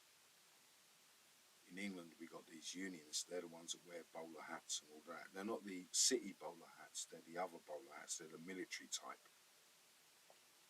When you look at the Union Jack, it's, the reason why it's the Union Jack.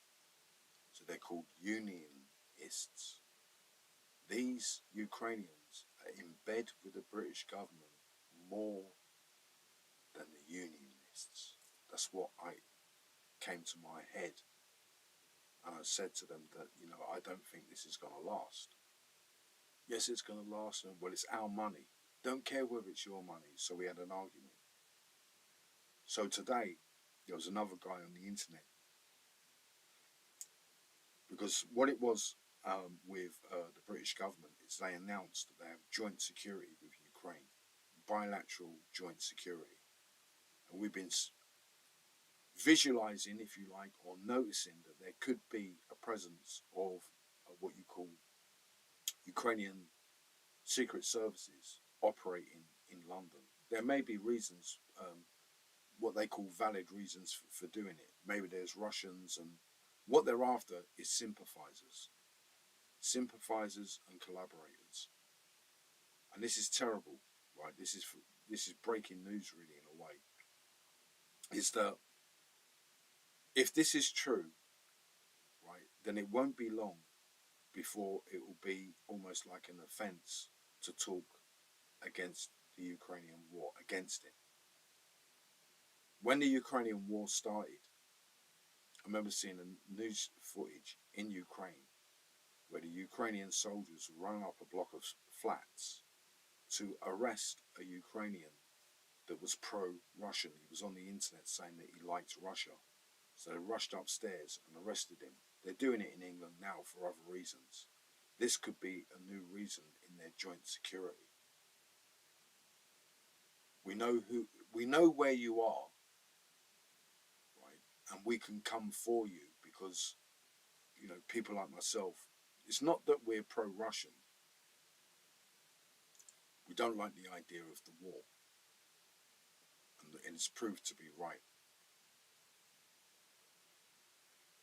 When you go on GPT chat, you can go on there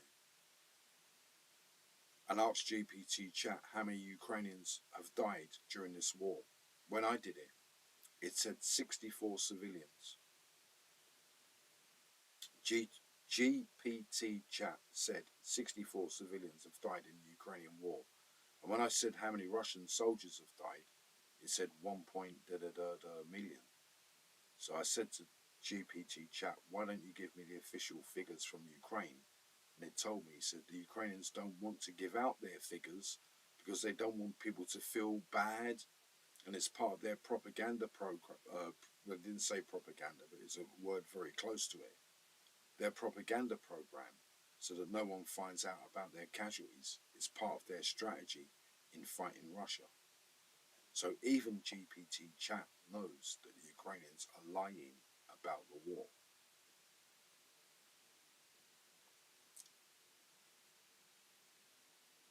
And now, if you go on YouTube and tell these people, because what it is, they go, well, I hate Putin. Well, you know, hate. You know, if you're a black guy or something like that, or, you know, a down guy, because, you know, there's other guys that are down, you know, you're a person, get down guy. Then you know all about hate. You know what I mean? When you meet people that hate people, do you hate them? They go, yeah, I hate them. You go, all right then. You know all about it. Their hatred of Russia. It's not that they're fighting the war. They hate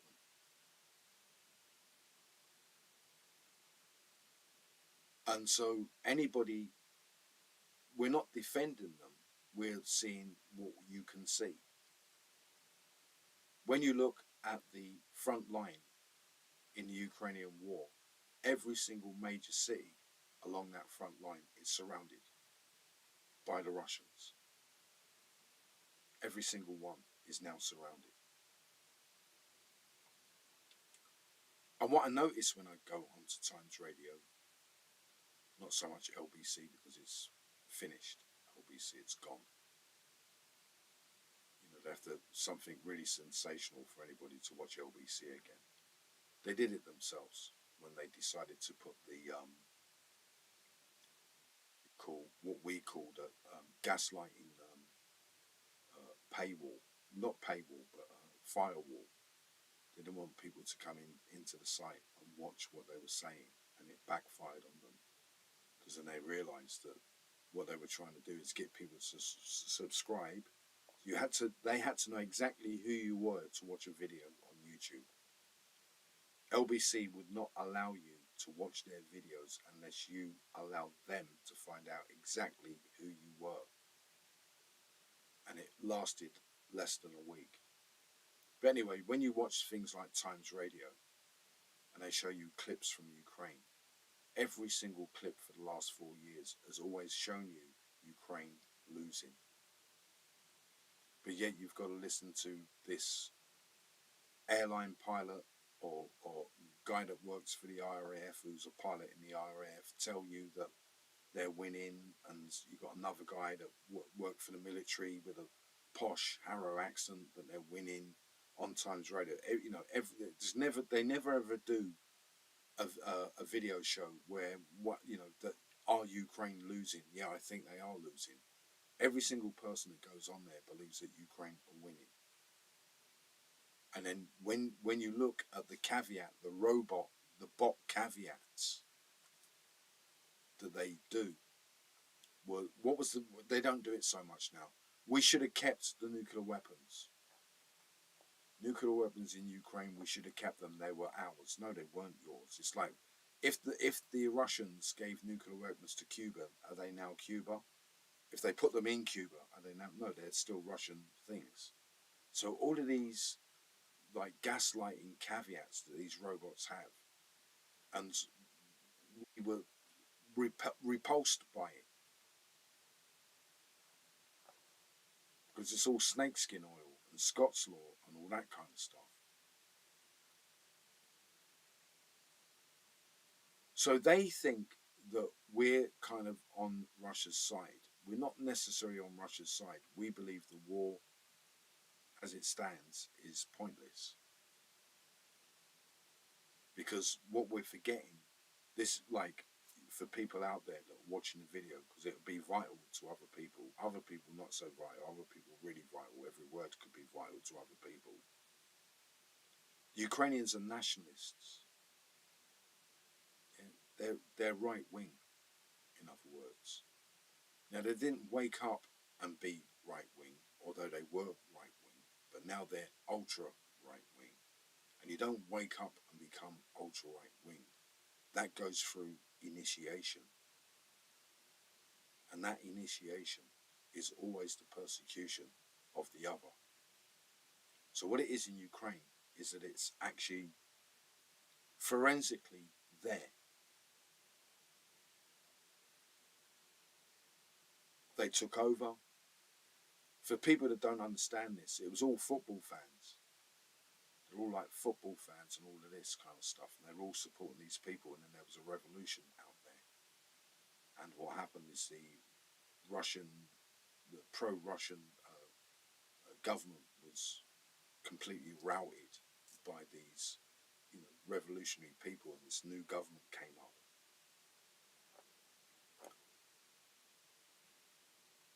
And what happened was, to galvanize their nationalism was their hatred of the Russian people.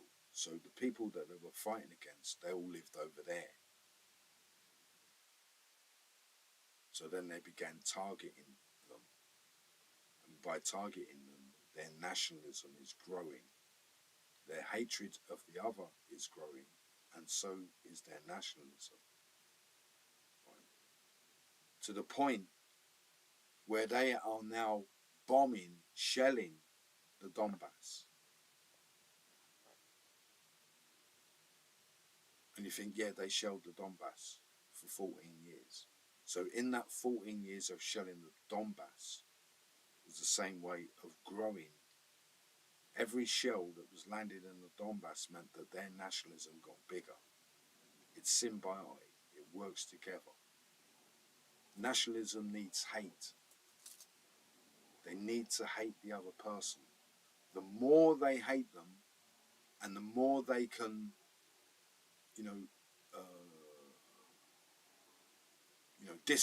digress them, the stronger their nationalism becomes. And we've heard it so often. And the reason why they were doing it, shelling the Donbass, is because they knew that the whole idea, the logic behind it, is that NATO would save them, because NATO the West were part of the coup in Ukraine. The reason why the coup took place in Ukraine was because the West backed it. So now they're bombing the Donbass, shelling the Donbass. Their logic is that Putin is bluffing. That's why.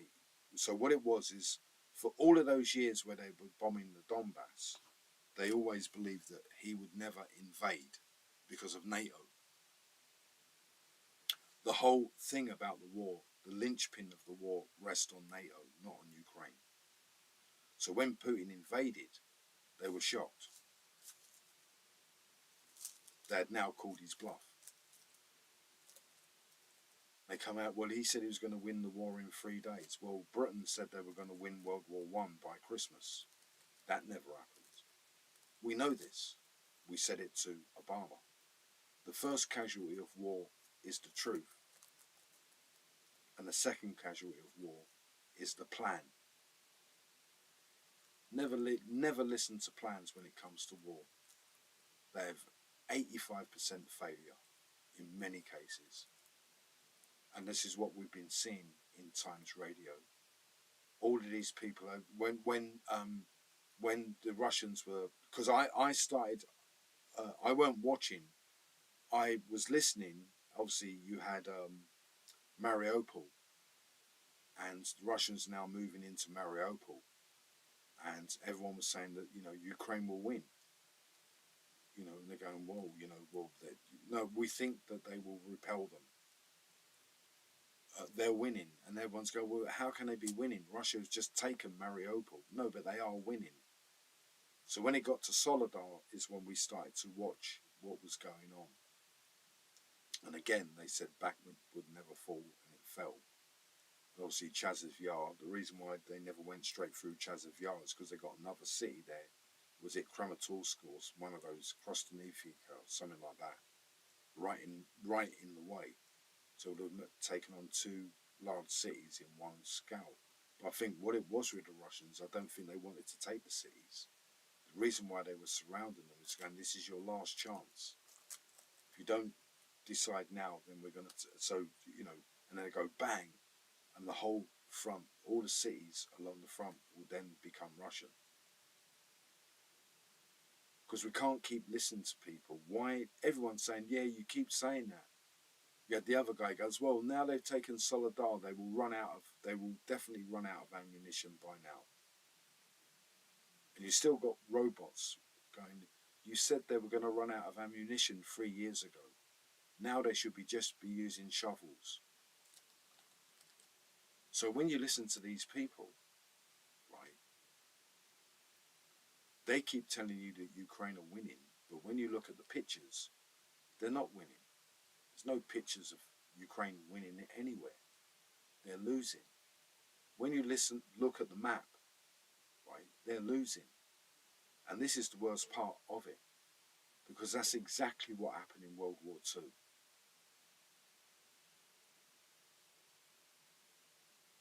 When Stalingrad fell, the German propaganda machine told the German people that they were still winning the war, that it was very successful, and it won't be long now before Russia will be defeated.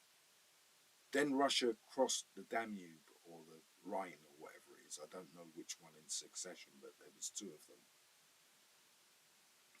And the Germans were telling the German people that they will run out of ammunition very, very soon. And then Berlin was surrounded. And it was only until Berlin was surrounded that the German people then realized that,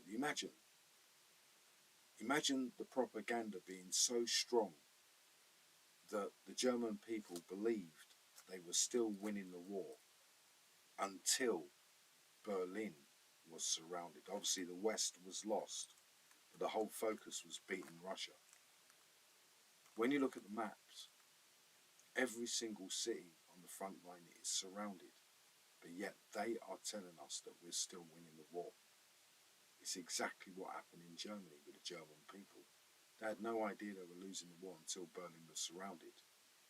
And then they had no idea about the level of propaganda until they turned off the radios that everybody had to have. Radio in order to listen to the propaganda, in order to keep listening that Germany will win in the war. And when they turned off the radios, the Germans were shocked that the government had lied to them that much. So in another way of looking at it, because what it is, oh yes, well we've got the strategy and all that. They've been losing all the time. And what was it 2 weeks ago, last week? You know, Russians are not, this counteroffensive is weak. But now you look at the front line and every single major city is surrounded. In World War II, Berlin was surrounded. And that's what it was. Even though Germany now knew they were losing, the propaganda was so strong, they told the Berliners that if you fight Russia, you will win. 3 million Russian soldiers were surrounding Berlin, but yet the Germans still believed they could win the war because of the propaganda. It was that strong, that powerful. When will it be before one intellectual? I've seen intellectuals on Times Radio openly lying about the war. I can't remember exactly what ones it was. Oh, when I say that, no, I'm saying that wrong. They believe that America went to war because of 9/11. It's untrue. I'm not going to have an argument with them, but it is untrue. They didn't go to war because of 9/11.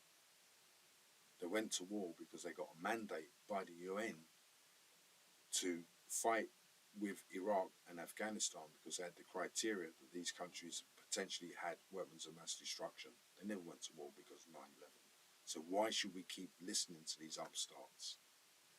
If they're lying about the war and they can't get their facts right, if they can't get their facts right and they're lying about the war, then we're in a worse position than the people in Germany. Put it that way. And maybe that's what the Russians are doing, is to try to give you a signal on the battlefield, right? Because remember, they're not telling us what this war is like. Donald Trump the other day was talking about 7,000 soldiers dying every day. That's World War II. They're not telling us this. And maybe that's what it is with the Russians, is they're showing you the front line this way in order that the people in the West begin to realize that it's really, really, serious, and they are losing. What have we heard recently now? They're going to get missiles and all of this. Well, that's what the Germans also did.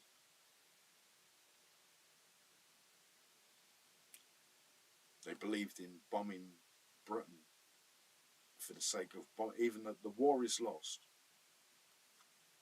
But then the Germans start to send in loads of missiles into Britain. It's not going to do anything to change the outcome of the war, but they do it. It's exactly what the Ukrainians are doing. This is insane. And I was listening to George Galloway tonight, who is another person that is on this a little bit. I could have called it the George Galloway Show. Is the role of Starmer. Someone's from Philadelphia. Is the role of Keir Starmer. At first, it was to get the foreign aid and give all of the foreign aid to Ukraine. No, sorry. At first, obviously, it's to raise the first £1 million for Ukraine. So they did that. The first £1 million, raised the money. Now, they want to take away the foreign aid. Next, it was the pensions. No, I don't believe it was the pensions, said LBC. They didn't believe it. No one on this planet has a pension for 100 years. But Ukraine have, from Great Britain. Guaranteed billions of pounds for 100 years. Then, after that, it was a National Health Service. When Zelensky had the argument with Trump, Zelensky comes to Europe. He now demands that he wants $1 trillion because he wants to be richer than Elon Musk. Probably that's what it was. I'm going to have more money. You see, I have more money than Elon Musk tomorrow.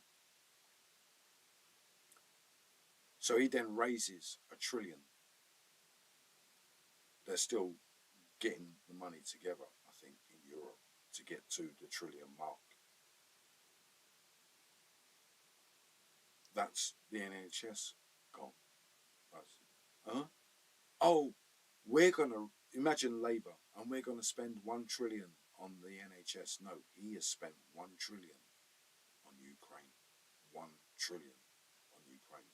Yes, but Britain doesn't do all of the money. Yeah, Britain's not going to raise the whole trillion. But don't ask Greece.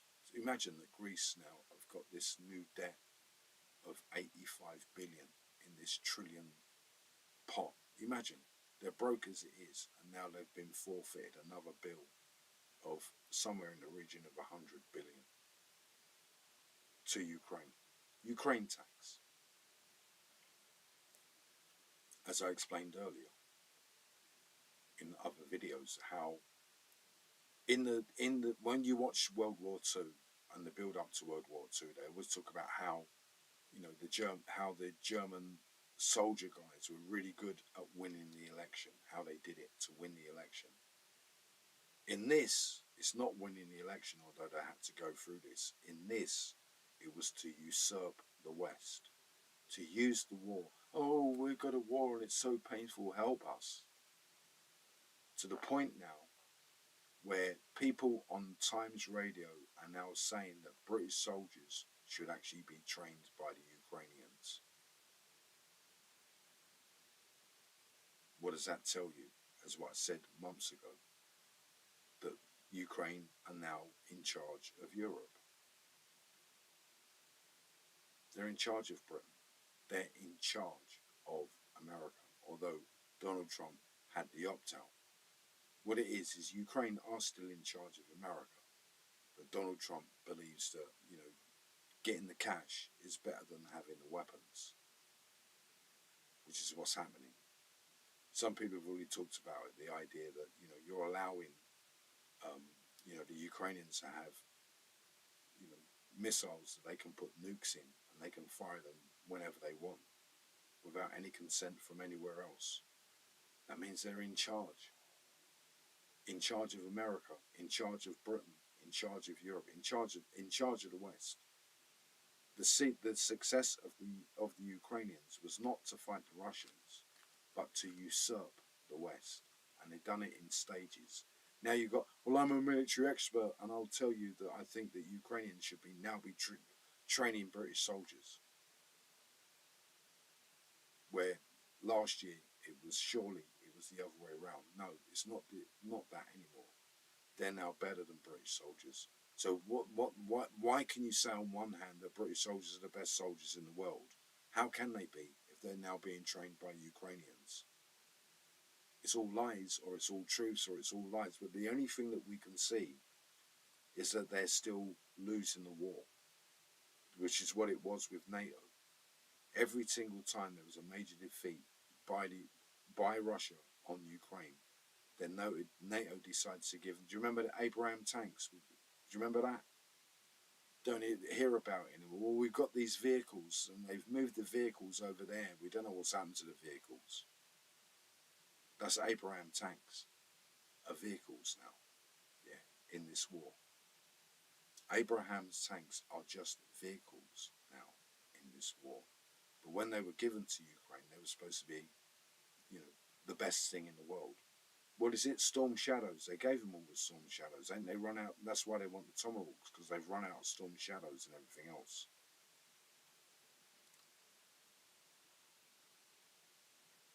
And just like the Germans, they believe now bombing Russia will, you know, if we can blow up their oil supply, then maybe it will change the course of the, you know, it's like, you know, remember Germany in 1940, well, if we blow up the Britain's oil supply, we might be able to win the war, when they're now surrounded by Russia at the time. They, you know, I'm not saying that, I'm saying in that sense. So the problem is that why did this all come about? Earlier, or when I first did it, I was always talking about, like, obviously the pandemic, because you've got to look at it from Russia's point of view. When they invaded Ukraine, then the pandemic came to an end. When they say that, you know, that Putin was always obsessed with Ukraine, no, that's not the way of saying it. Ukraine was always going to be the back door into Europe, Always. If there was trouble from the Europeans, it was always going to be Ukraine. It's known about for years. It's not nothing new, because that's what they do. If you don't know about it, then it's new news, but it's not new news. And the reason why it's Ukraine is because it's the UK. The only people that are going to try to upset Russia and all that, diplomacy and everything else, will be the UK. So you've got the Ukraine and you've got UK. So that's what it was always.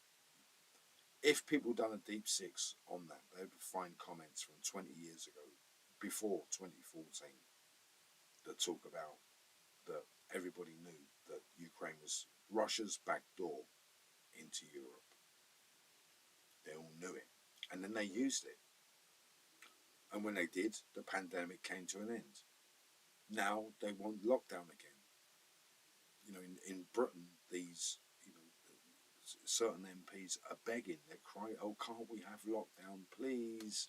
And want lockdown, lockdown. We can't do it because they can't do it because of the economy. It will collapse because of the war. So what it is with the Ukrainians, and I'm doing a long thing about this, is that they now operate in the United Kingdom. We told Alex Jones a few months ago, he ain't listening. So what that means is there's a growing, if you like, architecture, which is the World War III word that they use, in order to bring consent as to make it or prohibit people going on the internet and talking about Russia in a positive outcome, which may begin very soon. When you've got people, we know who you are. Imagine, like a Ukrainian. Why are we disagreeing? Because they're losing the war. What did we say? Every major town and city along the front line is surrounded. Yeah, but they're the aggressor. No, don't matter, does it? Imagine being Dave Chappelle and trying to do a comedy joke so the guy could understand it, but not a comedy joke where it's like you're laughing at the person, but you're laughing at the logic. Imagine being in the sea and there's a shark there and it's biting you, and you're staying in the water and asking someone to help you because it's your right. You know, I should be in NATO. Right? They go, well, why? Because the shark is the aggressor. If you're in the water and you're being bitten by a shark, you're being eaten by a shark, and you're moaning that the shark is an aggressor, we all knew this. Which comes to the parallax of what I'm talking about.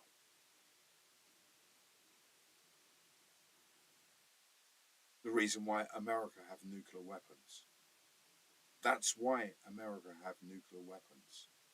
Because they know they can't beat Russia in a war.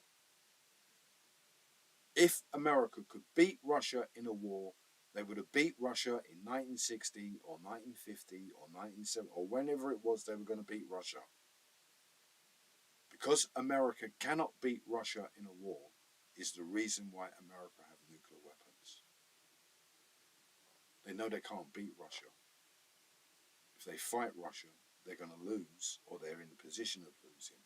So one of the reasons why the Americans have the nuclear weapons is for mutual assured destruction. And that means the whole planet. They don't just fire the nukes in Russia, they fire them at every major country, nation around the world. No one can benefit from the nuclear war. So that's what it is with the Ukrainians. They don't get it. They do, but they don't care. That's how bad. It's like, you know, they don't care what happens to the rest of them. They don't care what happens to the planet. Their hatred is beyond the survival of the planet. Because they've wanted nuclear weapons from the beginning, from the start. As soon as Putin, Russia, invaded Ukraine, Zelensky has wanted nuclear weapons from the beginning. Donald Trump sneaked them into the United Kingdom. They disappeared. We don't know where those nuclear weapons are now. They could be anywhere. We don't know where. They could still be in the United Kingdom. Maybe they've flown back to America. Maybe they were dummies. We don't know. That's what they've wanted, because they believe by doing a nuclear weapon on Russia that they will win the war. That's what they believe.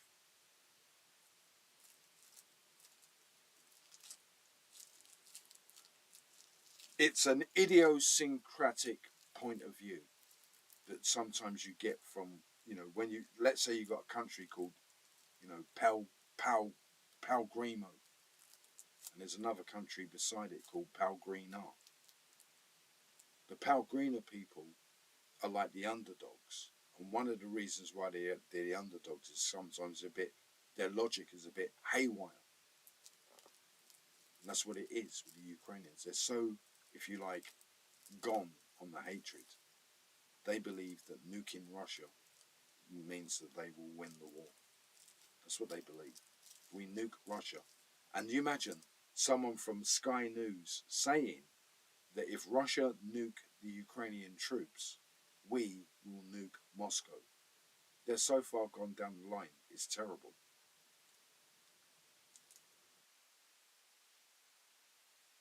And I'd done some thinking about it.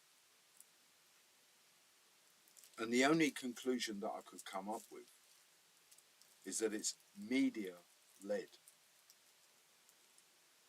All of the wars we've had in recent times, the only people that really benefit from those wars are the news outlets. None of us watch television anymore. The only serious thing that television can show us is war.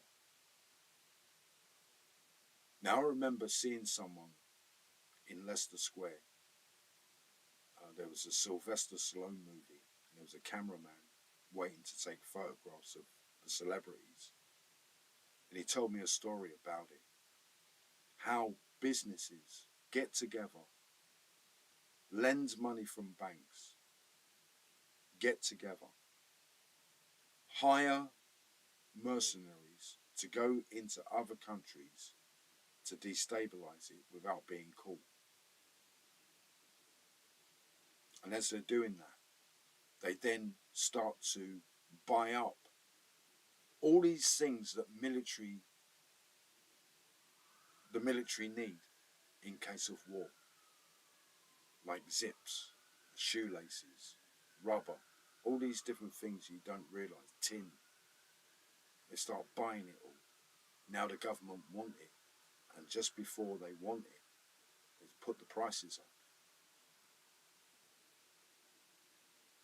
A war that was started by businessmen that now the government are going to back through their shenanigans, that now comes out the public purse. In America they call it the war treasury or something. And that's what they've been doing in a lot of cases. You can argue this. I said this last year about it. Is this war actually real, or is it just an existential threat by design? Meaning that everybody's playing their part incrementally in order that no one actually finds out that it's being done in order to keep us in check rather than fighting anybody else. Imagine Ukrainians not realizing that it's... Imagine Ukrainians seeing a photograph of Zelensky and Putin, or hearing the conversation of Zelensky and Putin going, yeah, well, how much money you made this time? Imagine. We're not saying it's true, but there is a possibility that this could well be the case. Because it can be done for stigma, in the sense it's like a post-George Orwell book, or George Orwell behind the scenes.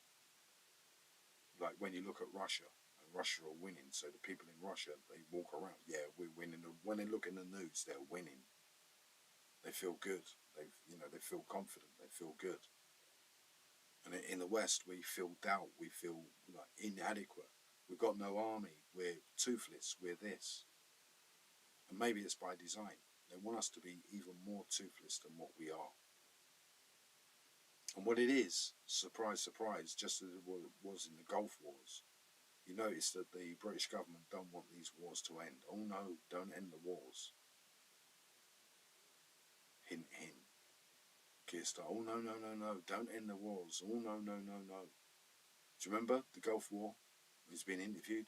Do you think we should end the Gulf? Oh no, don't end the Gulf. Why not? It's a war. No, because you know, yeah, because it's to them it's not a war. That's what it is. But to the ordinary, like Tommy in England, we call soldiers Tommy or Squaddy, you know. But to the ordinary Tommy, their, you know, parents or wives or like, you know, if he's the dad or whatever, and he's lost in the war, not to them. To them, the war is very real, but to these people in Big Ben, and they were questioned. They said, do you think we should end the war? They said no. They didn't want to end the war. They knew that they could end the war, but they didn't want the war to end. They don't want this war to end. They like it all. It's crazy how they are in that sense. And this is what it is to the Ukrainians in that sense, because if it's all by design, then these people are really, really, you know, imagine the revolt that they'll find out if they find out this is all made up. Like I said, you imagine they find out that Zelensky is actually his favourite secret conversations are with Putin. I'm not saying it's true, but imagine. But that's what it would be. That's how it ends. Same thing happens with in the Iraq-Iran war. That's what we're trying to say to those guys, and they don't get it. Obviously, maybe because they see themselves, well, it's not happening to you. Well, it wouldn't happen to me. You know what I mean? I think someone was asked that, weren't they? You know, would you fight if Russia were invading Britain? Would you fight or surrender? And the guy went, well, I would surrender. And they went, you coward. He goes, what's wrong with surrendering, man? It might be good. And this is what it is with the nationalist thing, as I explained earlier. The problem that we have in the world are with countries that are nationalist, not dictators, but nationalist countries. If they stop, they're no longer nationalist countries. And they've got the perfect deal. What they see, Trump sees it. Someone was saying this earlier. I think it was on the George Galloway show about Donald Trump. They've done a hit piece on him.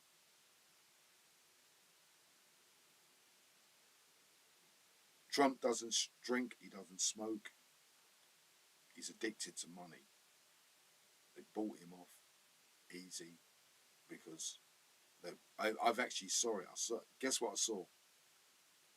I saw a image of 24 trillion today in an advert.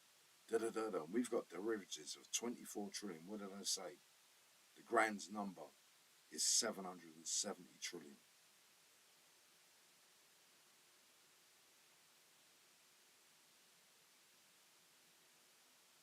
How much is 1% of 770 trillion? 1% of it. And you go, well, it's still over a trillion. He goes, wow. Imagine Trump, 1% of that. It's still over a trillion. He goes, how do you do that? He goes, well, obviously, you know, 100 trillion, 1% of 100 trillion is 1 trillion. So you've got 700 trillion. That means it's 7 trillion. 7.77 trillion is 1% of 770 trillion. It's more than the countries in terms of money. But we believe that that is the grand total that they're looking at.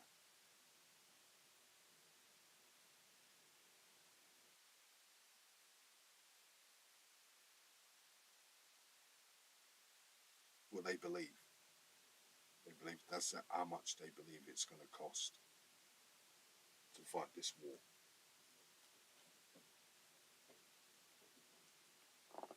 Oh, look at that nice little burn in there. 770 trillion. And so, yeah, so people like myself now have got to be slightly careful. It's really weird, isn't it? Because some other people have been saying this too. Obviously, because they've been beefing with other people on the internet. And they say, do you know what? Da, da, da, da. So when I say that, what it is that the reason why I say this is that in Ukraine, you can, there's no, if you went to Ukraine now, there's no one in Ukraine that is supporting Russia. They've all been rounded up. There's no collaborators at all in Ukraine. They've all, well, when I say that, there may still be people there, but you see videos of collaborators, people that go on the internet and praise Russia in Ukraine, they get arrested. They've now got joint security with Britain. So that means they could ask the British government to clamp down on people in Britain. It's not that I go out there, it's just that anybody that says that, that let's say, well, Ukraine are losing the war. So in Britain, that could now be something that would be seen as a sign of collaboration. There can be no collaboration, no collaborators. But yet we're supposed to be all free and all that. Now they're doing it and people are screaming about it. How can we be free when we can't speak our mind? The reason why we do it is because of, I don't know, I think they've done it, a few good men. They've done a movie, good men, good soldiers. And they go out there and their job is to shoot these good men. And they do it. And they've got to keep doing it until they are shot. And when all of those good men are gone, there's nobody. That's why we're against the war, because it's only good men that will do it. Everybody else will run away. I've got a bad hand. In the rock and roll days, after the war, World War II, I don't know whether they did it in World War II, but after World War II, what some guys would do is get a screwdriver and stab themselves in the hand in order that they wouldn't go in the army,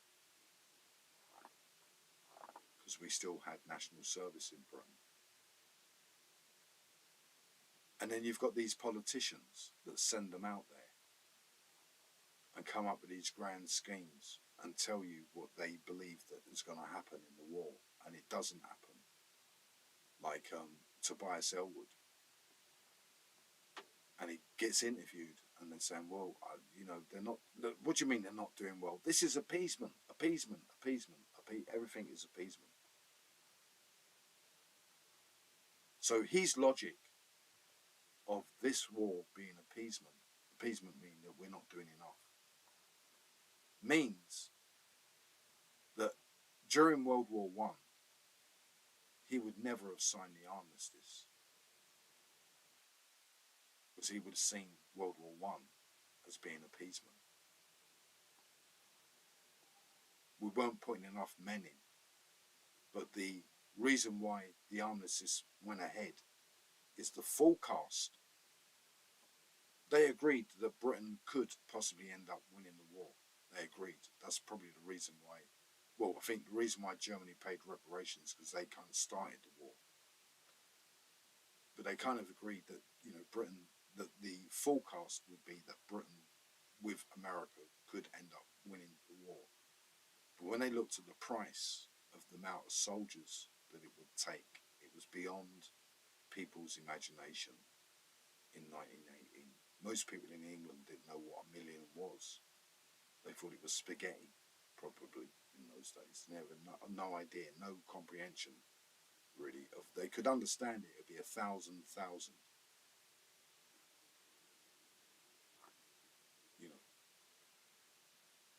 So people like Tobias Ellwood would never have signed the armistice. Many people in the Conservative government today kind of would go along those lines, that they would never have signed the armistice, they would have carried on. But then they don't care about the human beings that are going out there and doing the fighting. They don't care that the actual grand total would have been like, 10, 20 million people from the British Commonwealth. But they would say that's a price worth paying. But it isn't a price worth paying, because that's a crime against humanity. That's where it comes from World War One. You get these people that now tell you you've got to go out and fight when they're losing. And then millions of you go out there and all die. That's a crime against humanity. Isn't it? And that's Tobias Ellwood all over. With the Klondike, we did it against the Chinese, but that was like 200 years ago.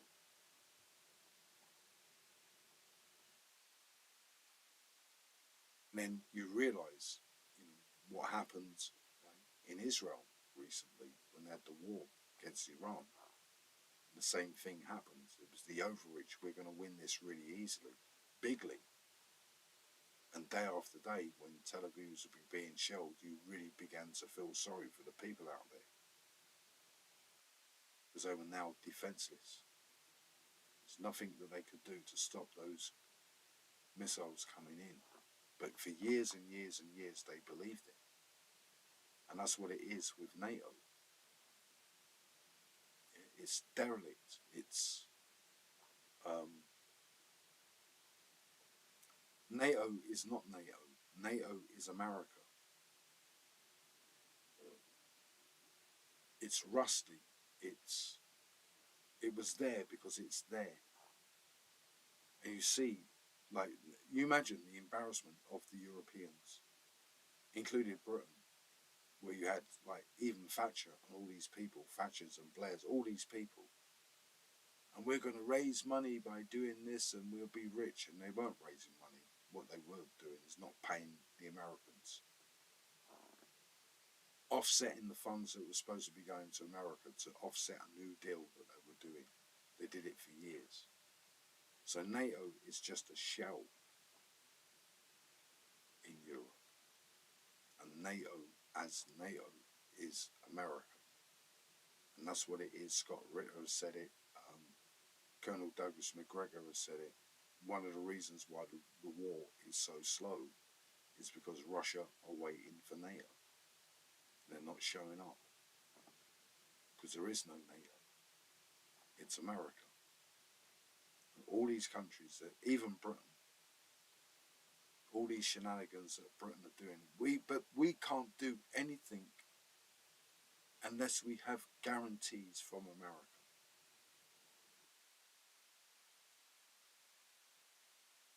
So we now run the risk in Britain of being cartelled by the Ukrainian spy system. Something we've never really been with before. The closest of that was the Iranian spy system. Really dangerous spy system that they had. And their spy system, you could argue was a little bit flexible, to tell the truth.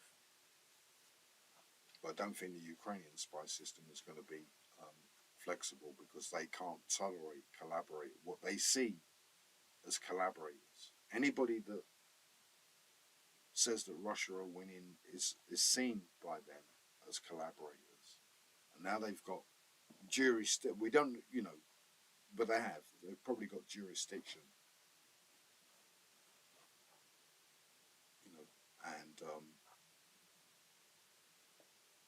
And so they might decide to, because they probably will operate under their own steam.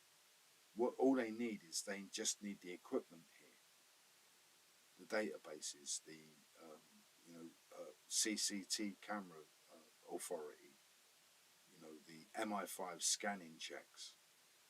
It's all been done before with MI5 because they helped the right wing years ago, and now they're doing it again, this time officially. Yeah, so these Ukrainian guys might start coming after what they see as dissidents within the UK. Imagine it. Imagine it. Imagine it. You're now seen as a collaborator.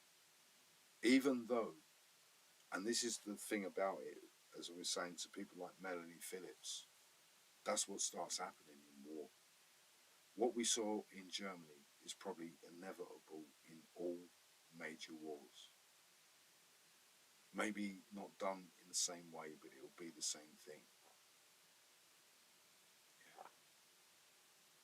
Because one of the words you don't want to hear in Britain is liberation. You know, imagine that there's a group of Russian people that are now, you know, helping the smaller political groups, you know, helping them and telling them that, you know, by doing what they're going to be doing means that they'll be liberated. So liberation is one word you don't want to hear in England.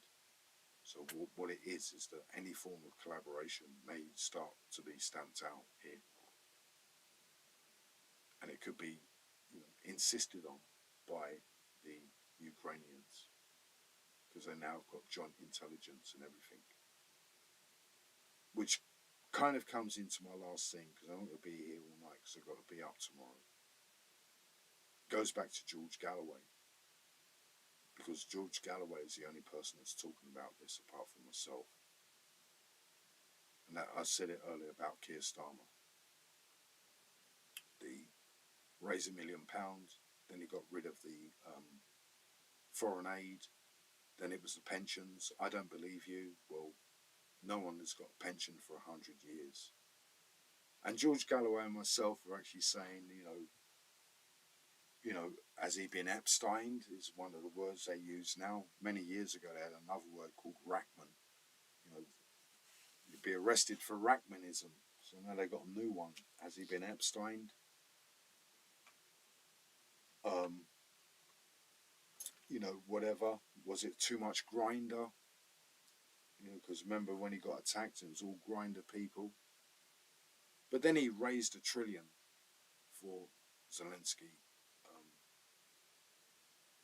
On top of that, and I think there's another one that they're doing as well. Oh, obviously the blank check now.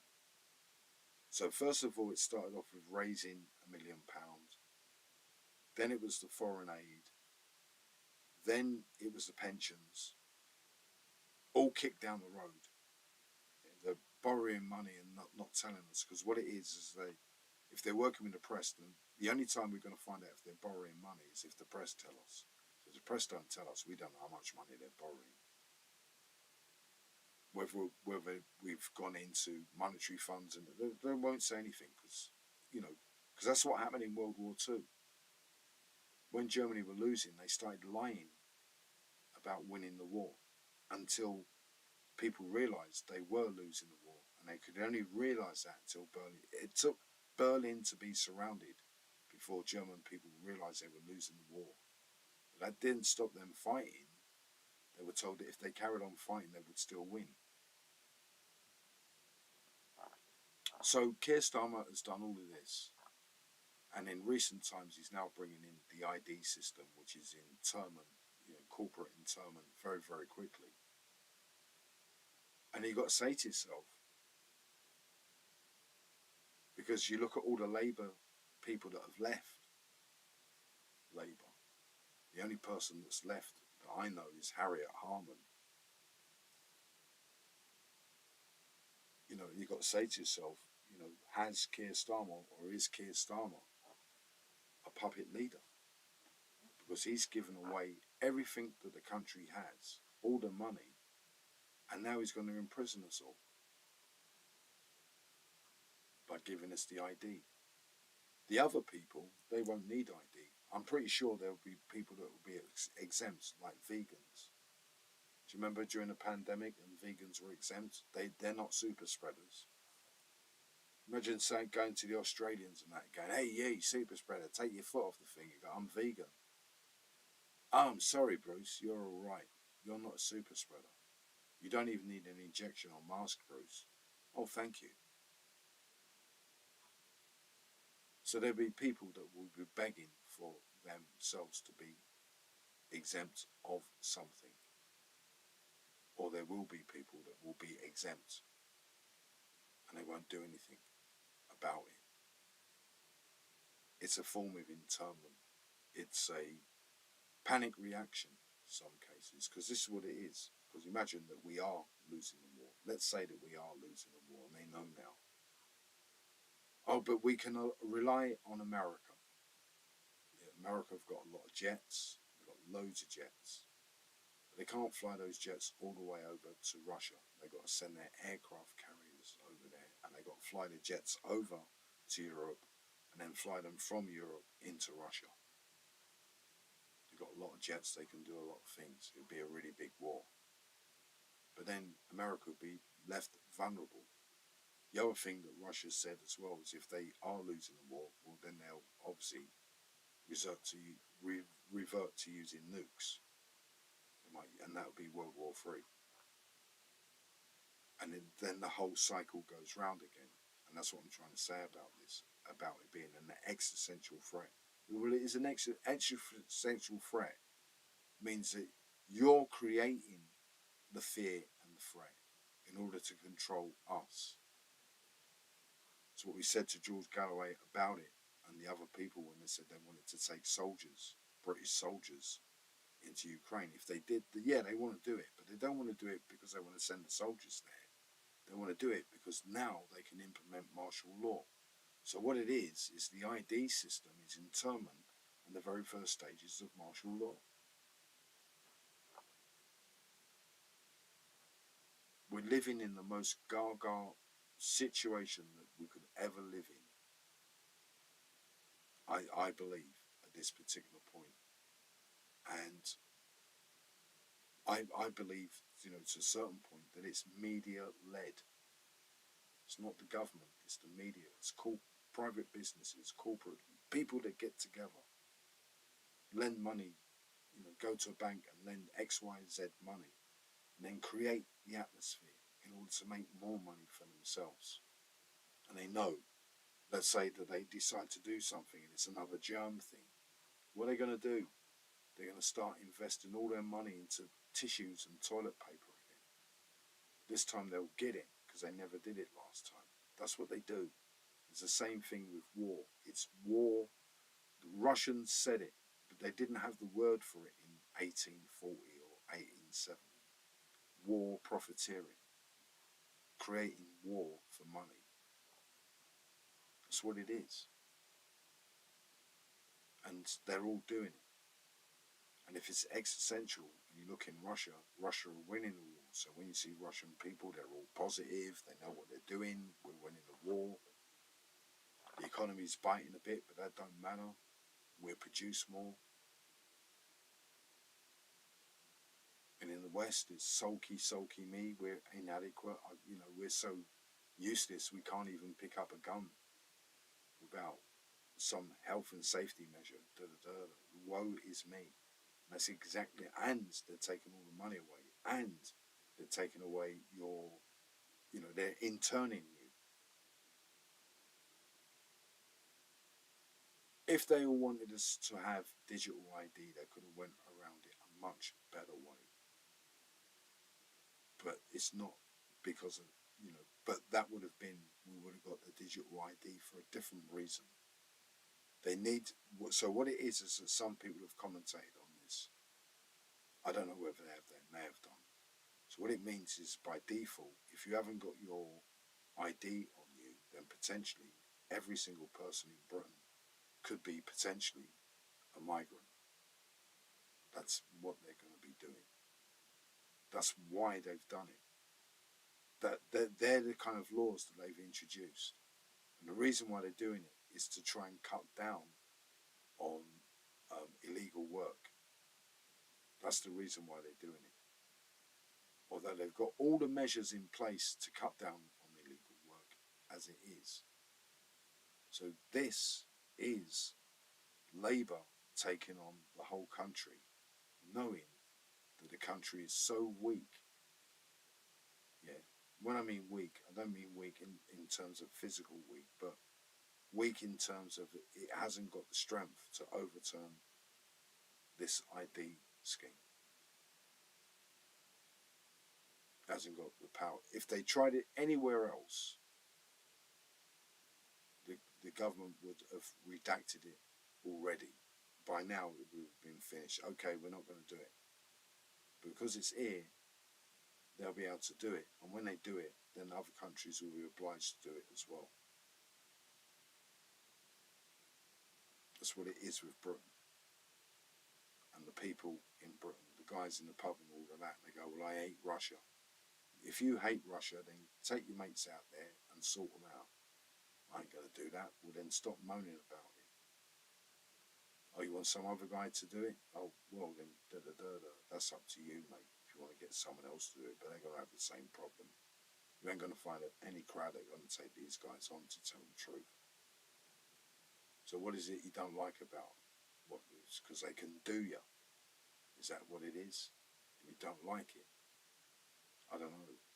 I don't know what it is. But this is a really, you know, faceted, conglomeration of what we're seeing.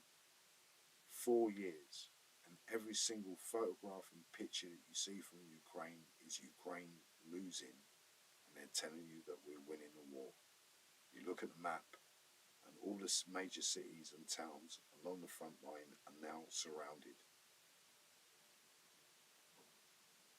The last time that happened was in World War II, when Berlin was surrounded. Imagine that it would have been the same thing. One German, then scratched his chin and said, I think we're losing the war. And then it spread. I'm not saying that's true, but it probably was something like that. It took an intellectual, as what Shakespeare said. It took the fool, the idiot, to tell the king. It took the idiot to tell the king that you don't know what you're on about.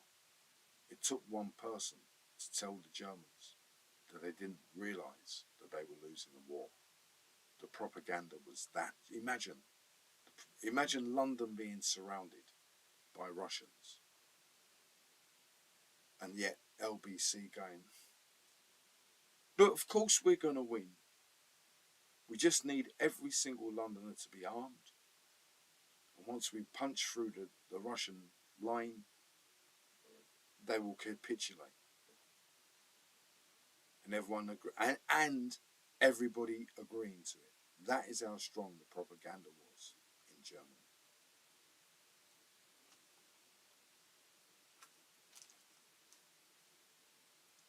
So maybe this is the reason why Putin is doing this militarily.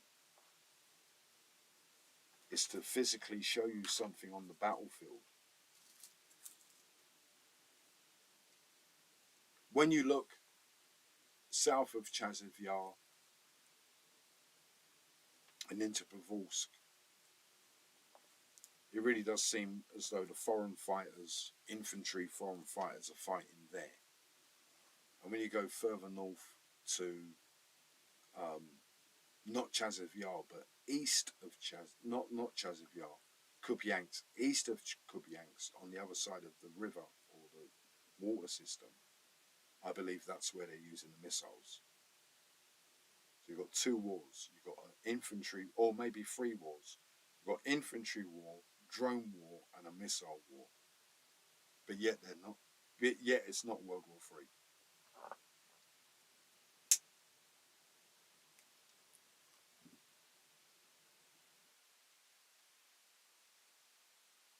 You know that the Ukrainians, see what it is with the Ukrainians is they've tried everything to trigger the Europeans and Americans to fight Russia.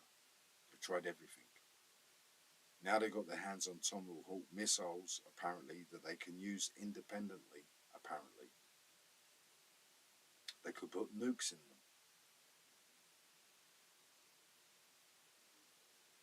And they want to fire them into Russia.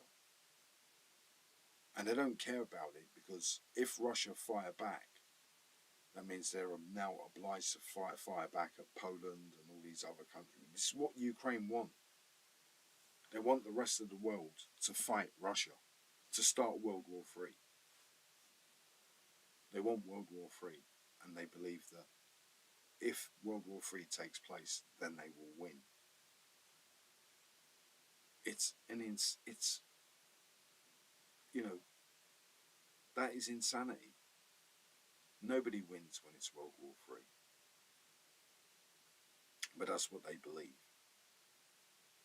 And maybe the part of that is because, they want to put it on the Russians that Russia started it, because Ukraine fired like Tomahawk missiles at Russia. Russia weren't quite sure whether they were nuclear weapons. They didn't want to take the gamble, so they nuked Ukraine. That's the kind of scenario that they want. But the possible scenario, because that's what they can do, is now they've got the Tomahawk, they can put the dirty bomb in the Tomahawk. You imagine it. I've always said this, by the way, that we will see a nuclear bomb in our lifetime. And we've never been so close to seeing it. And obviously, some people saying they're not as big as what they are. Other people saying they're really devastating. It don't really matter. It's the whole idea that we've reduced ourselves to start using them, that we can win a war. And it's not us, it's the Ukrainians. Imagine being an English guy or whatever, and you like, eating cheese and toast and smoking a pipe. You've got this Ukrainian guy now that's taking all your money off of you and tells you that World War III is good. You go, no. Cheese and toast and smoking a pipe is good. World War III is no good. No one wins in World War. But that's what they believe. They believe that they can win World War III. Well, and so we've got to start thinking about how we got there. And I believe what it was is that it was really well planned out. Particularly the usurpation of the West. As I said in many videos, if Ukraine decided to sue for peace now, overnight they'll become one of the biggest superpowers, if not a major superpower within weeks. Not in terms of military, but in terms of finance and everything, because everything's ready to be invested back into Ukraine. But they don't want it. They want more. They want all of it, and they want it now. Even Russia, they would get sort of like dividends from it, because they'll be nearby. So we've really got to think about the reason why the war's taking place, and it's not because of Russia. It's because of what happened in Ukraine. I've got a rough idea of what it is, but I don't want to put it on the internet because it's not right for YouTube in that sense.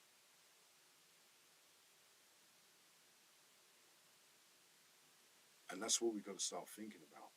It's like when I meet homeless people, and they go, I want to get off the streets. And what I tell them is the only thing that's going to get you off the streets is you've got to remember what put you on the streets. What was it that put you on the streets? That is what you've got to beat. If you can't beat that, then you always end up on the streets.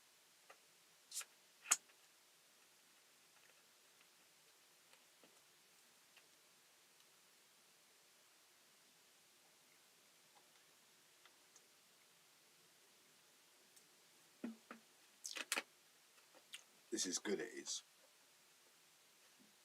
It's like when I drink this, it's like drinking ants. In America, I don't know whether they like that stuff. Don't like it in Italy. They do like it in Italy, but not fizzy. Fizzy drinks is a British pastime.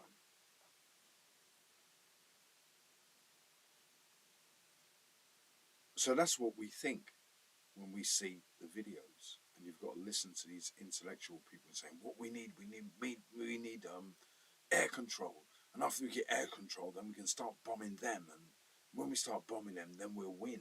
And they go, well, what happens if Russia start losing? Well, then they'll lose. then they kind of go like that because they might see something. Because what it is, well, then we will negotiate, because they can't say that if Russia start losing, then it's World War III. I've said this in so many videos. They can never say, they will never ever say that it is World War III. They won't say it. Britain will never declare war on Russia publicly. If Britain declares war on Russia, what does that mean? It means that every single person in Britain has got the right to leave the country and go to safest place. Like the irony, yeah, of we allowing people to come here because they feel like they're refugees. Right? If Britain goes to war against Russia, every single person in Britain has a right to refugee status. You can go to the Seychelles if you've got the money, and if they can't afford it, then they're allowed the money through what they call we call it the NAFI, which is the monetary fund. Yeah. They're allowed to get the money from the monetary fund, and they'll never ever say it's World War III, because if they say it's World War III, the economy will collapse, literally overnight. That's what the main fear is they got to make it look as though this war is not affecting us. It's like, if Russia really want to put the gas up, they don't have to start bombing Europe. All they have to do is start showing proof that this war is taking place. And if hysteria kicks in, then the economies in the West will collapse by themselves. You know, like when they talk about 9/11, and the planes went in and the buildings collapsed, it's the same thing. If Putin can describe that the plane has gone in the building, then people will panic. And when they panic, they want their money. They need all their money now. They'll try and sell everything. No one wants to buy it, so it'd be really, because they want to get away. Why? Because they now know it's World War III. They want to get away from the nukes.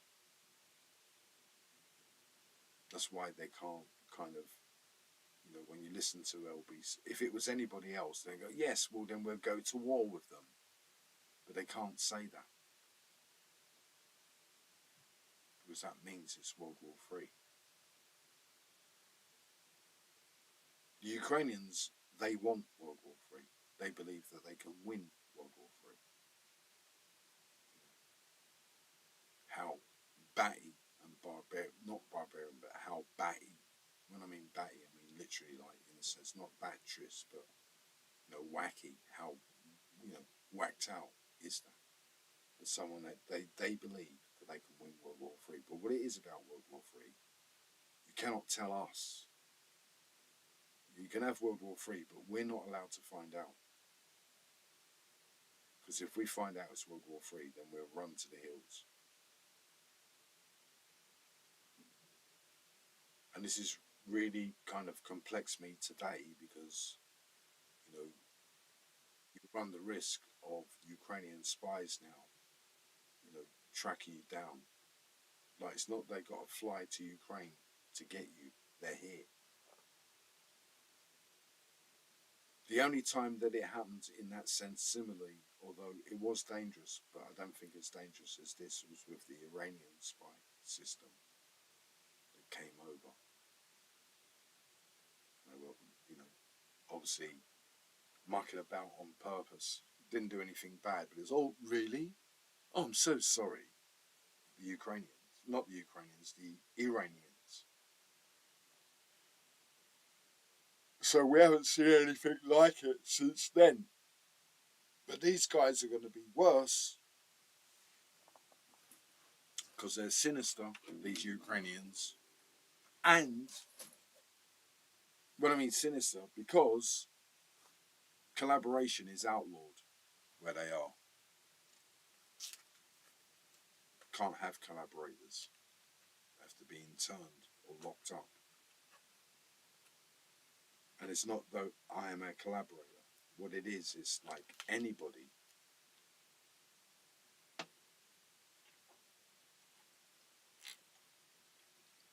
So you imagine it. It could come to be, and this is the beginning of it. Because the reason why is because they're incensed. I said it hours ago. Do you remember the Bonamy? Anybody that remembers the Bonamy estate is the enemy.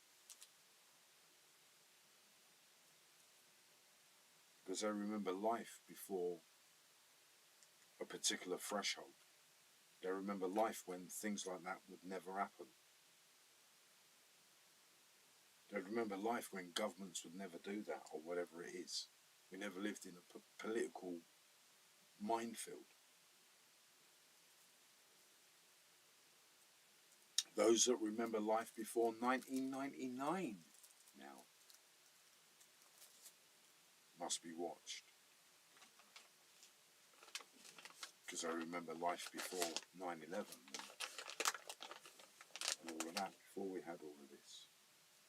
And who are the people that keep saying that we need all of this? These are the people that lied to us about 9/11.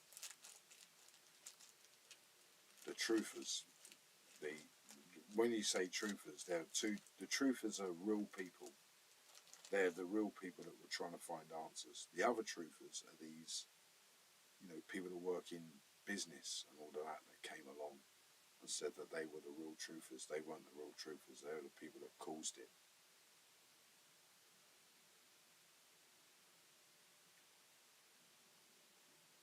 So it's really going to be interesting to find out whether, the British people can fight against this. When you look at it historically, for anybody that in historical context, I know they talk about the poll tax, but the poll tax was just like a protest. The only thing they did with the poll tax is force the government to change the name of it to council tax. It was actually, when it first came out, it was actually called the community charge. You still hear people use that word. But that never overthrowed it. And before the poll tax, I think you have to go back, older miners, but before that, I think you have to go all the way back to the gin and bread riots, which was after the Napoleonic Wars. During the end of the Napoleonic Wars, it's the last time that you actually see people in Britain revolting. Peterloo and I think the gin revolt or something like that. And this is why the government have done it, because they know that the British public are useless. Any other country, and they would never think about doing it if they knew that every single person in the country disagreed. But here, I think that the petition is 3 million. Exactly what happened with WMD. What Labour have done is exactly the same as WMD. They wouldn't allow to have a referendum on it. They ignored the petition that was millions and carried on, and they were ridiculed ever since. Even Tony Blair, and he's come back now. Isn't it weird how he come back, Tony Blair? And when he come back, he went bang, ID. Why's that? Because we take on the whole country and win. They can't fight back. And when we've got all of the IDs, we've got everything. The ultimate database, the moving, because you could see where everybody is. You'd have to report in. You've got to have your ID on you all the time. And all that kind of stuff. It's terrible. Well, internment. Because I think what it is, I mean, their idea is that, that they can still win the war against Russia, but they're going to have to go the long way around to do it.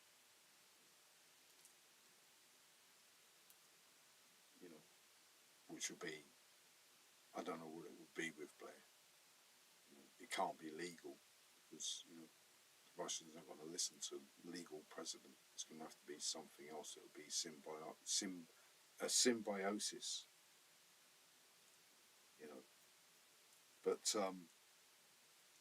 yeah, for the people out there, it is a worry now. A little bit of a worry where you got.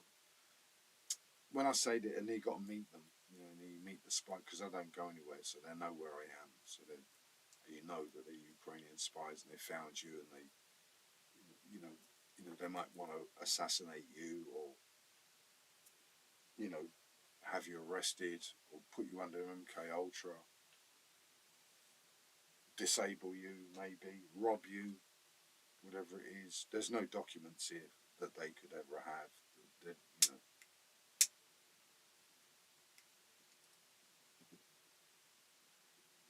but that's how it starts. You know, with that, that's why I'm doing the live video. By the way, the realization that there's a possibility that Ukrainian spies are circling me now.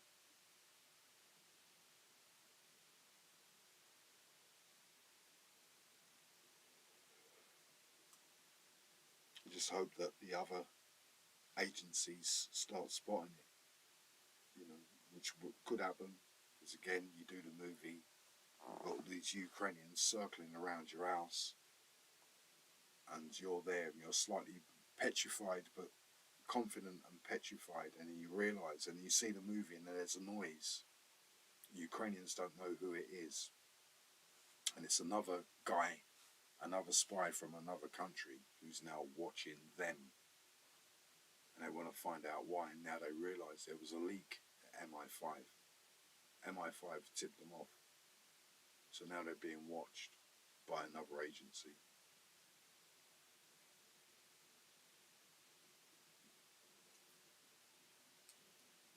In my mind, it will probably be the Chinese or the Japanese in some cases, and go like that and see it's a Chinese guy. How did you get it? We got the information from MI5.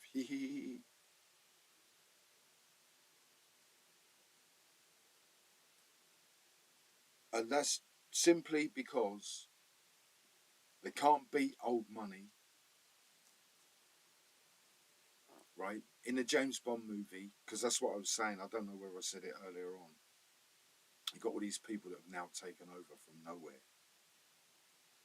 When you go on Times Radio, you never see them interview the roster man. Imagine like Lenny Henry doing Times Radio, and here we are at Times Radio today, and we've now got the intellectual Rasbatus, Darkus Rasbatus has come on, and he's going to talk about Ukrainian war and what he thinks about it. See, on Times Radio, you don't go on there to talk about what you think about the war. You go on there to put your hit piece on Times Radio that Ukraine are winning. That's what it's all about. And I've seen the other guy. They got really excited about the Marshall Plan.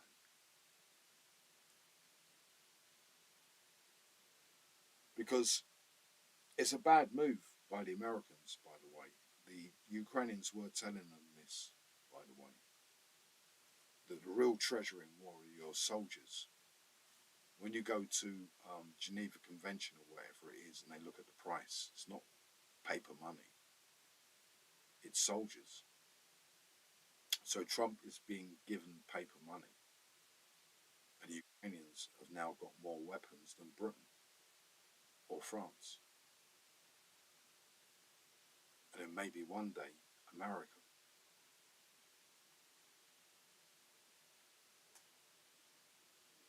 And then they'll be telling the Americans what to do, or else. You wouldn't believe it, but it could happen. One thing is absolutely clear in this. If Ukraine and Russia were united, then Europe stood no chance. No chance at all. No way looking at it. That's one thing that is absolutely on card, on point. A combined Russia and Ukraine would have been enough for the entire Europe.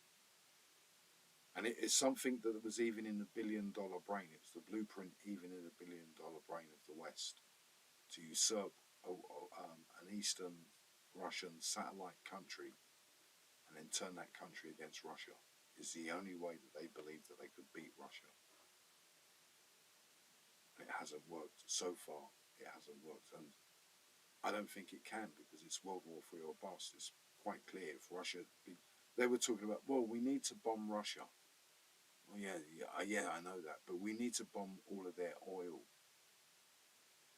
And then when we bomb the oil, then that means they ain't going to get any food, because the farmers need it as well. They won't have the oil now, and then now they won't. Then there'll be a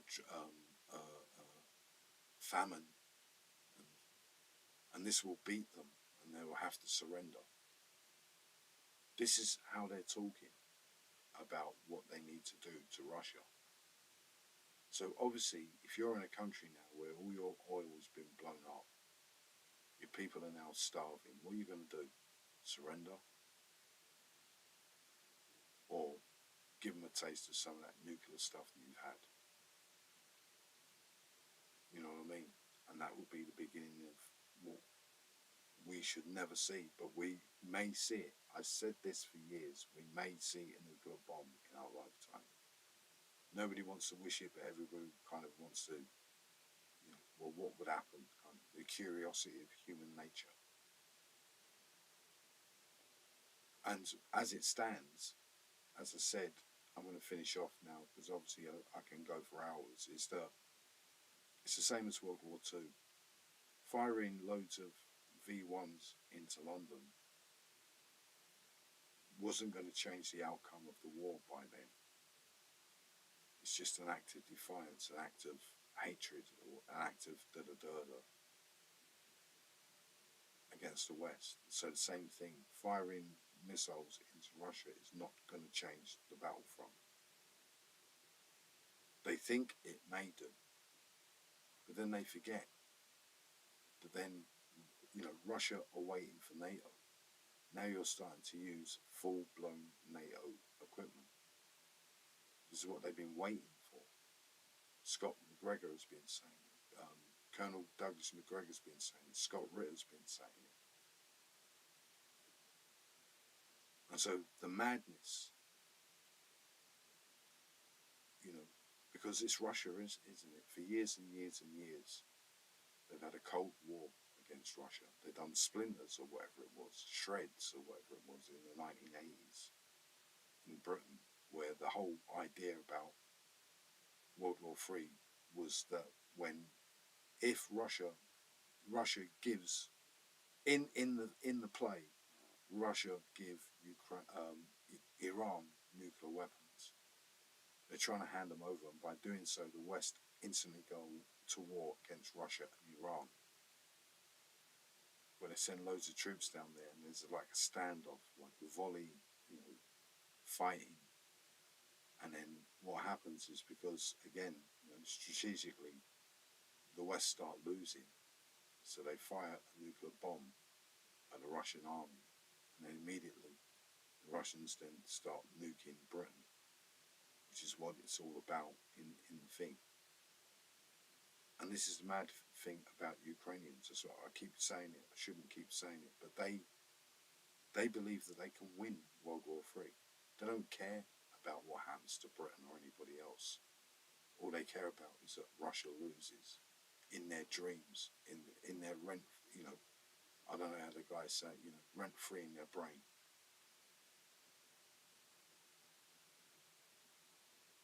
And I think this is what it could be as well, in the sense that we've reached that point. It's not the point where we reach World War III. We reached that point where we realise that they're losing. And the only next stage is World War III. They tried everything. At first it was the tanks. As I said, Abraham's tanks. Now they're just vehicles. Well, the Ukrainians moved a load of vehicles over here. What did Donald Trump say recently? 7,000 a day. I had a dream about 200. I remember seeing it. It was terrible. Like, it was how the dream was. Like, instead of fighting each other with the guns, they were all holding each other. It's like a bridge. So you got 120 men on this side of the bridge. They're all holding hands to make the bridge. And the people they're fighting against, they're on the other side of the bridge. And all it is lights. And you see the guys fall off and another guy replace it. Which is basically what it's like. It's like seeing a load of Christmas lights. And they go out. You have to try and quickly replace the lights. But in war, those lights are actually human beings. And for it to be 7,000 light bulbs,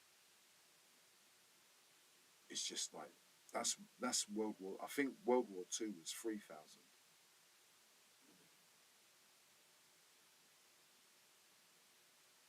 And they still are telling us that this is good. You know, imagine if it came to our doorsteps and you've got now 7,000 people a day in order for it to be sustainable.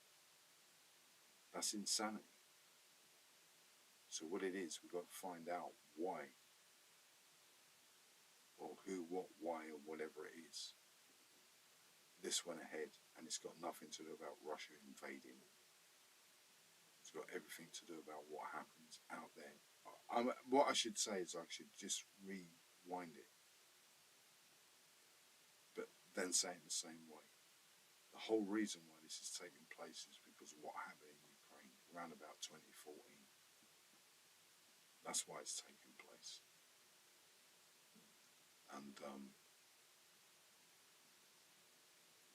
it shouldn't take place, but it has. And I can't see how these people believe you're going to win when they've said over and over, if we lose, then it's nukes. They've said it. Yeah, we need to bomb Russia, the oil, and then by bombing them, then they won't get the food and they'll all starve. That's how we can win, they're saying. But Russia said if they're losing, it goes into World War III. Whether they will actually do it, we don't know. That's what they said. And none of these things, if you blow the oil field up and try and, create the famine, none of those have actually worked. When you look at the size of Russia and how fertile that land is, it doesn't look like that's going to actually take place. These are all these hypothetical ideas they keep coming up with, believing that one hypothetical idea will be the hypothetical idea that will win the war. It's like in the movie, it goes, I got it. He goes, what's that? We all walk 2 steps to the left or something. They can't find us, whatever it is. That ain't going to happen. And I think that's why the map is as it is. They're surrounding the cities, and the reason why they're doing that is to try and send a message to the West. Western people. That they're treating you the same way as the Germans were treated in World War II. Same thing. You can find it on the internet if you watch something like The World at War. And the German people had to give them coats and all that to fight the Russians because it was cold. And then they lost at Stalingrad. When they lost at Stalingrad, the German propaganda newsreels carried on saying that Germany was still winning the war. See what I mean? And they could be doing that now. Look at the images for the last 4 years. Every single image that came out of Ukraine shows Ukraine losing war.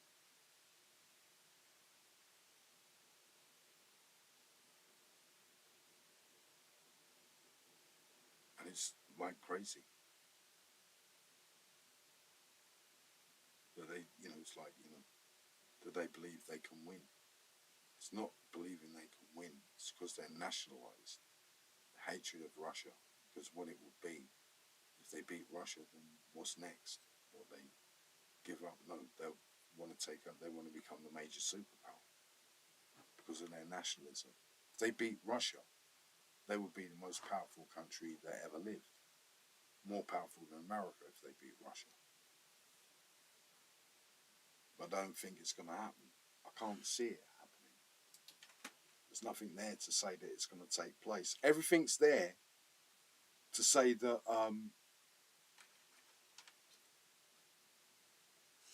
everything's there to say that you've got all the apparatus there, the architecture there, the people that control the news networks, they're all there.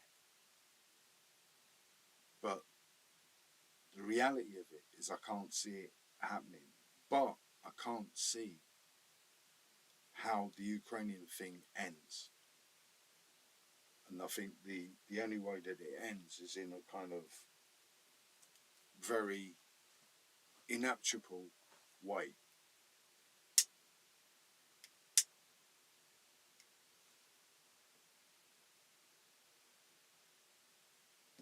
It can continue and the press can stop covering it as they did with Iraq. They don't cover Iraq anymore, so we think it's gone away. It hasn't gone away, it's still there. So they could possibly do that. But they probably need more than that in order to ignore that war.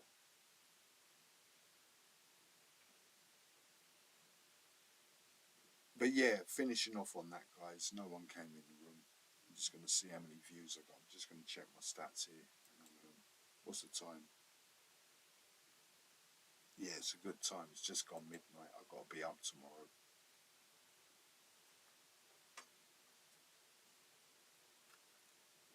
Again, to YouTube, I hope I haven't said anything too bad tonight. I might delete the video since no one's watching it. Let's have a look.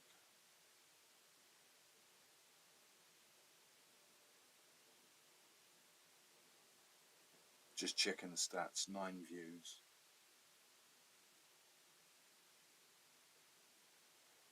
Okay, guys, I'm going to come back another time. I'm a bit tired tonight and I've got to be up tomorrow. I'm not going to stay up all night chatting.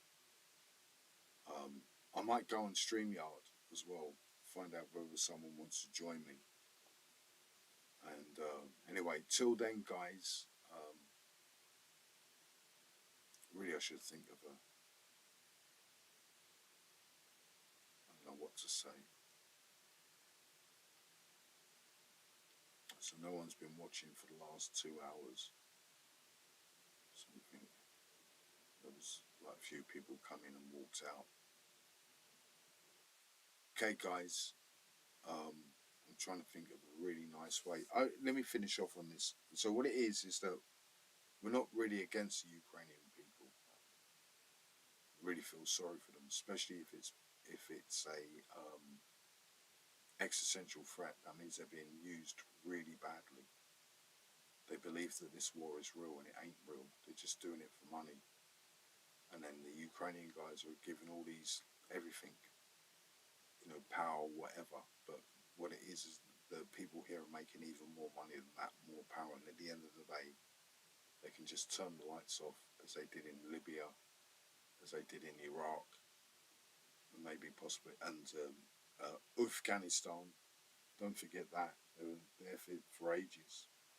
And as soon as they left, the Taliban took over. And it could be the same here. And this is what I said to the Ukrainians. It's happened before. People forget that the leader of Libya was a hero, a world hero. And the same with the leader of Iraq.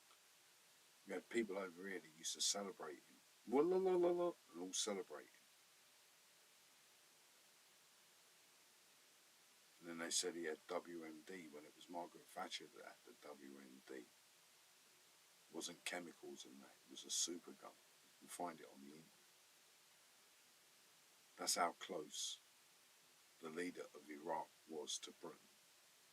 The leader of Iraq was so close to Britain that the Margaret Thatcher of all people tried to smuggle weapons out for him, break international law to get the weapons to the leader of Iraq.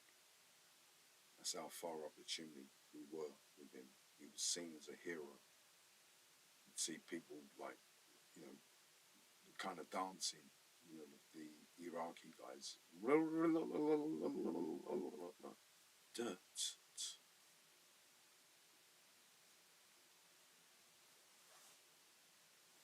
He used to think he was Cary Grant with a moustache. The leader, Madman Hussein. He was Cary Grant with a moustache,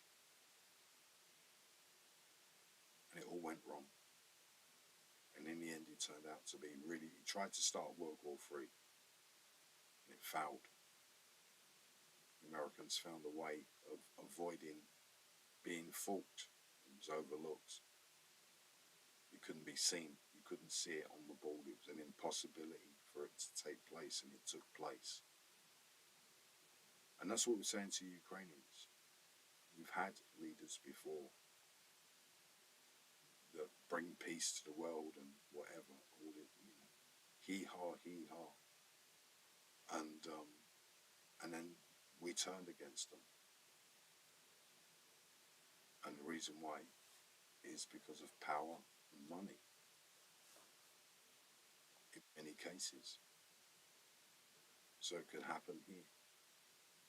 Just needs one bad story, one journalist that is strong enough to admit the truth, and that becomes the traction, that becomes the snowball, that then starts rolling down the hill.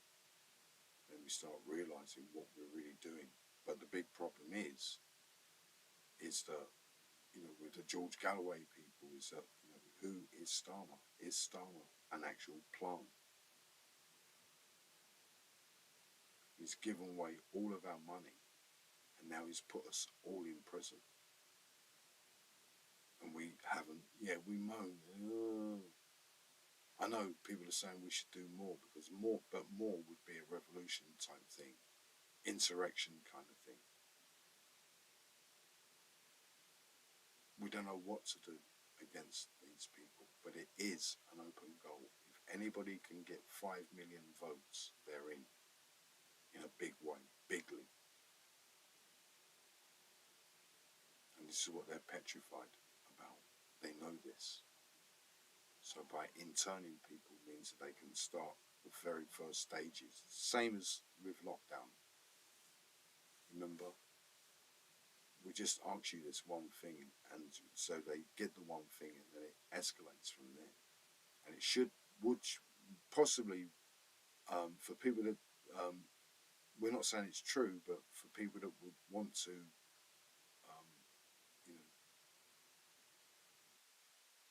incite that,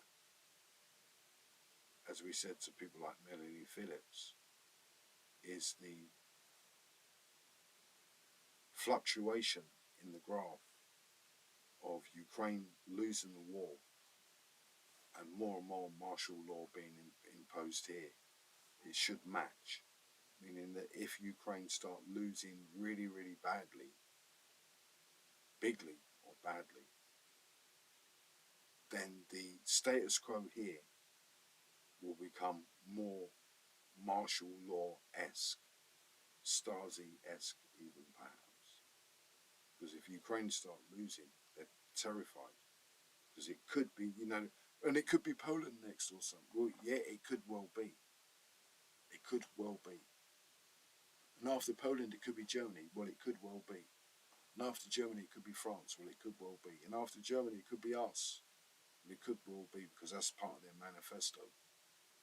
It's to liberate these countries away from what they're being, ruled by, which is uniparty. It's no longer a government. It's people that work in the government, a devolved government, and all they use is emergency powers, not executive emergency. Because this is an emergency, we're allowed to use these powers, even though you can't argue it in court because it's an emergency. Because it's an emergency. It's like, like when you're in a really strange prison, you've got a really strange governor. It's starting to go that way. Because this is the thing about it. Because they can't do it to anyone else, so they only do it to us.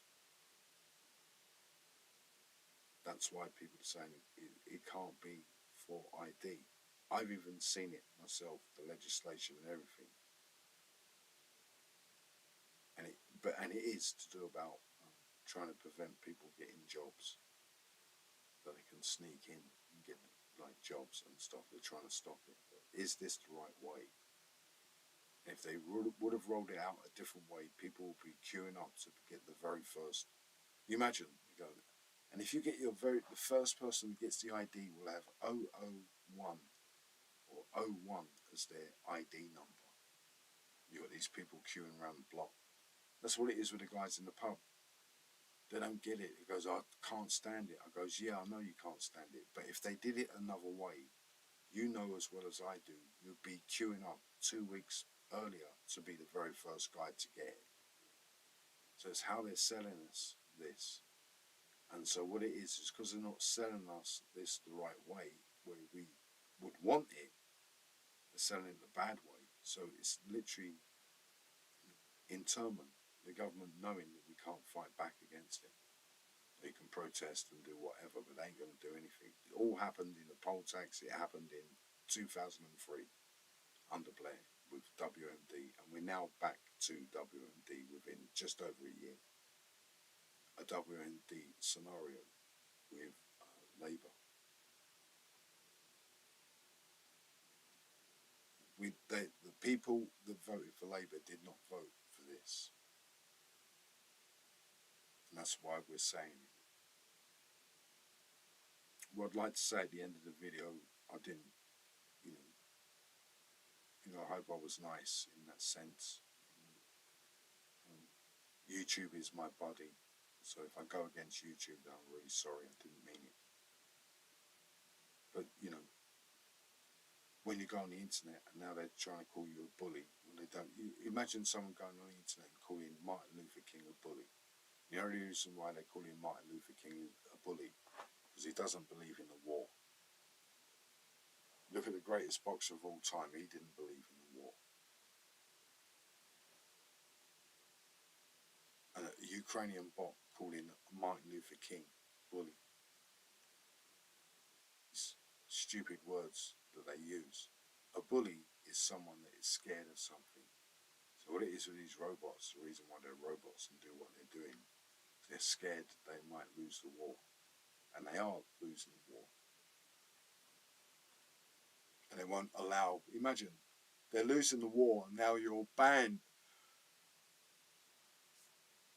from talking about it or even, highlighting it. And that's where we're going. Because we may be losing the war. And if we are losing the war, as I said to Melanie Phillips types and those kind of people, and the word liberation comes to mind, well then all these people that hope or imagine that they're going to be liberated, they won't be liberated. The government will get rid of them. And that's what we're trying to say about war, the inevitability of war. Not to say the exact same thing would happen, but the same parameters would start to happen. If you're country green and you're fighting country blue, and blue are beating green, there's going to be all these people in green that now realise they're going to be liberated by the people in blue. So the people in green, rather than allowing that to take place, they get rid of those people so they can never ever see it. And I'm pretty sure there's a graph to this, meaning that if we start losing more, if it becomes apparent that the Ukrainians are counterattacked. Yeah, well, they are going to counterattack across the front line, but it's never going to lead to anywhere, basically. It could do, but it's very unlikely. And so that's what it would be with this thing. Men do not like war. They understand a little bit what it's like. And that's why we don't like it. But don't try to use the idea, well, they started it.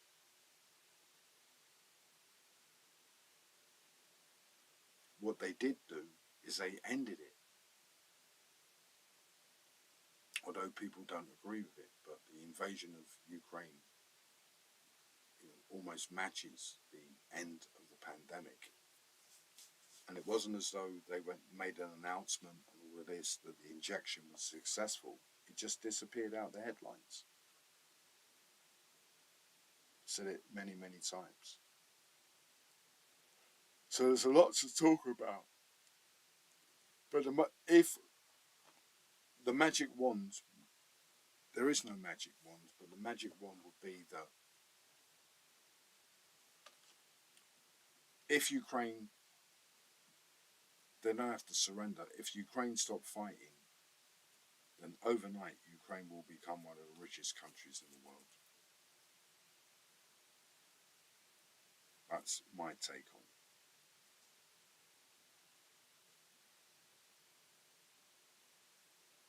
So I'm going, guys. I'm going to have this last cigarette. And I'm going.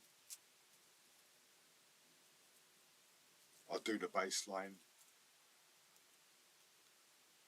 Tomorrow night, I'll do another bass line tomorrow night. You can see I'm yawning. And for people that don't know, I've actually fallen asleep live on the internet.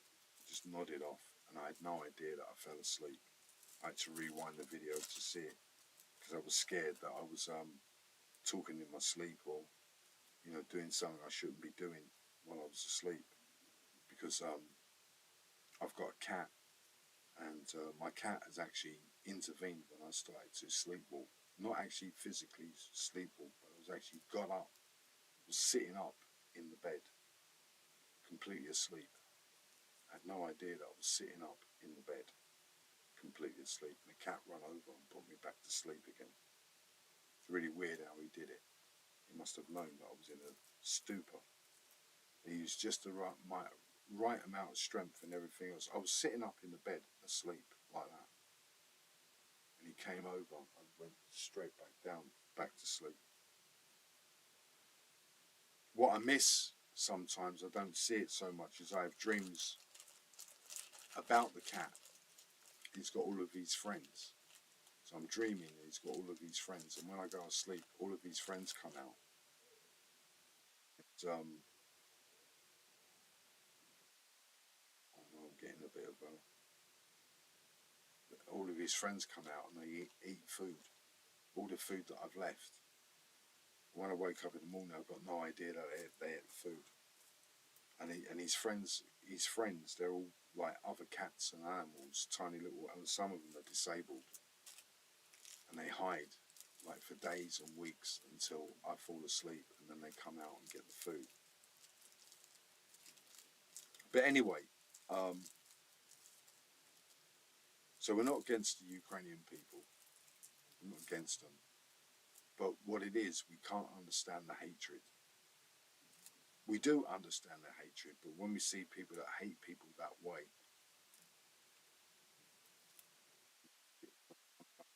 with a big, big, big chip on the shoulder. I've got a big chip on my shoulder, but you see other people like it. And sometimes that's not a great sign.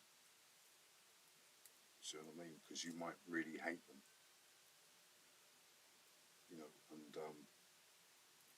And it looks like they do.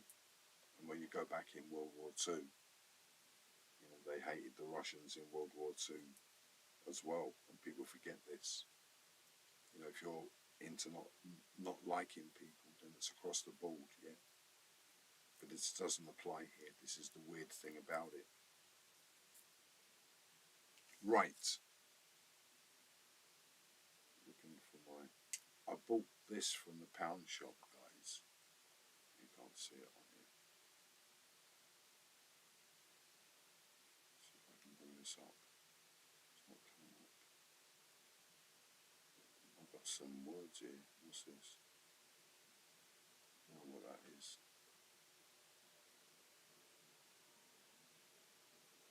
Oh, wow. I nearly crashed the site. I got this. Look, it's a lighter. It's a lighter. And it has the rave light on the back. Nice. Lighter. From the pound shop.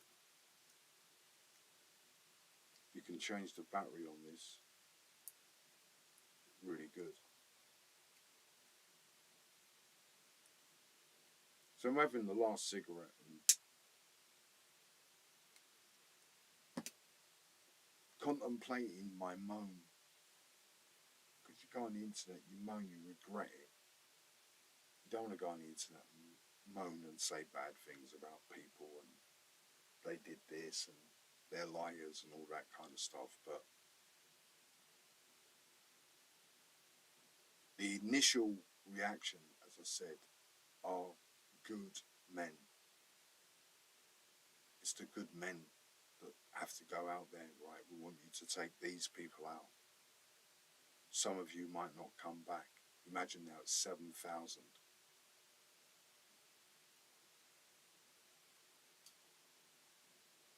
Imagine it, 7,000.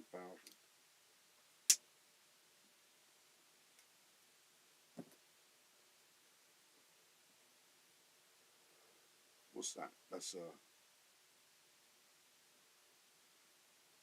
one person a minute, every minute or something like that. Every minute someone's being shot. Every minute, something like that. It's a really, really high frequency of casualty rate that we're beginning to see. If Trump is right.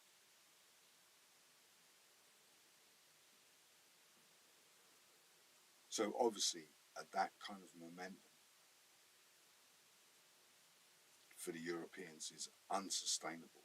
7,000 a day is unsustainable for Europe. But yet they still believe they should be doing it, and there's something wrong with this. Maybe it means that they lose. That's what it is. Well, if we surrender, then they'll be emboldened and they'll do it again. And then we'll become a lesser country. So that means that the whole world is being fought over, still being fought over. And because we're in charge, we're allowed to do what we like. But if we're not in charge, then we have to do what other people tell us to do. And you think that they would have gotten over this kind of stuff, as I said earlier on. But I don't think it is that. I think it's something else that is really, really, and like the Butler did it, but the complicated format of the Butler did it. And the big question is over the Labour leadership. Because he's given away all the money and now he's put everybody in prison. That's not Labour. That could be somebody else that was set up to take over right at the last right moment with the press and the government, or sorry, I beg your pardon, Uniparty there to make sure that it goes through. So obviously the people that rallied around this were saying it was because of other reasons. So that was in the public domain, but deeper down it was probably because of Ukraine. Corbyn would never have agreed to anything that Starmer is doing in Ukraine. There's nothing that Corbyn would ever do to do it. Judging from how he is now, he would not do it. He would have got out. He wouldn't even join in with that. And so they got rid of him. And now you've got Starmer that was giving all of our money to Ukraine. Imagine it. It hasn't come out yet. Do you remember to see the photograph of Rachel Reeves crying? When you see Rachel Reeves crying, that is the face of World War III. It's like the mask behind the, oh, it's like that, and you see the tragedy. Because when you're head of a department, sometimes you're forced to watch. So that's probably what it was with Zelensky. He goes, watch this, our soldiers are really brave. And they show you how brave their soldiers are. And she was just, went into shell shock, just incensed that this is the reality of a dream of trying to make Britain marshmallow and all cuddly, all inclusive, out the window.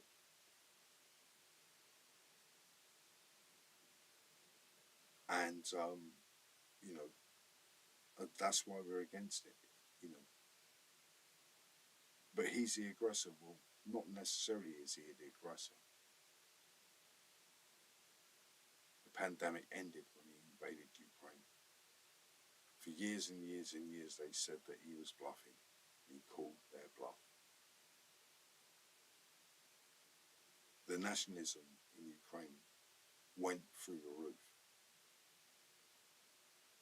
Now, you cannot be a collaborator of any sort in Ukraine. I might be wrong, but I don't think so.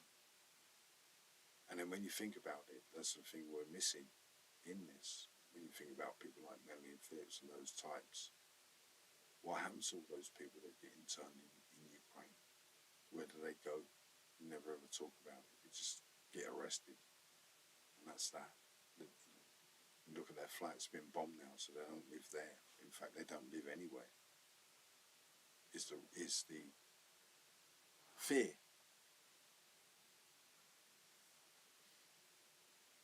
Right, guys, I'm literally falling asleep.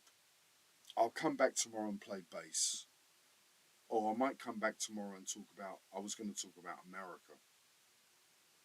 But I think what's happened is most people have come up.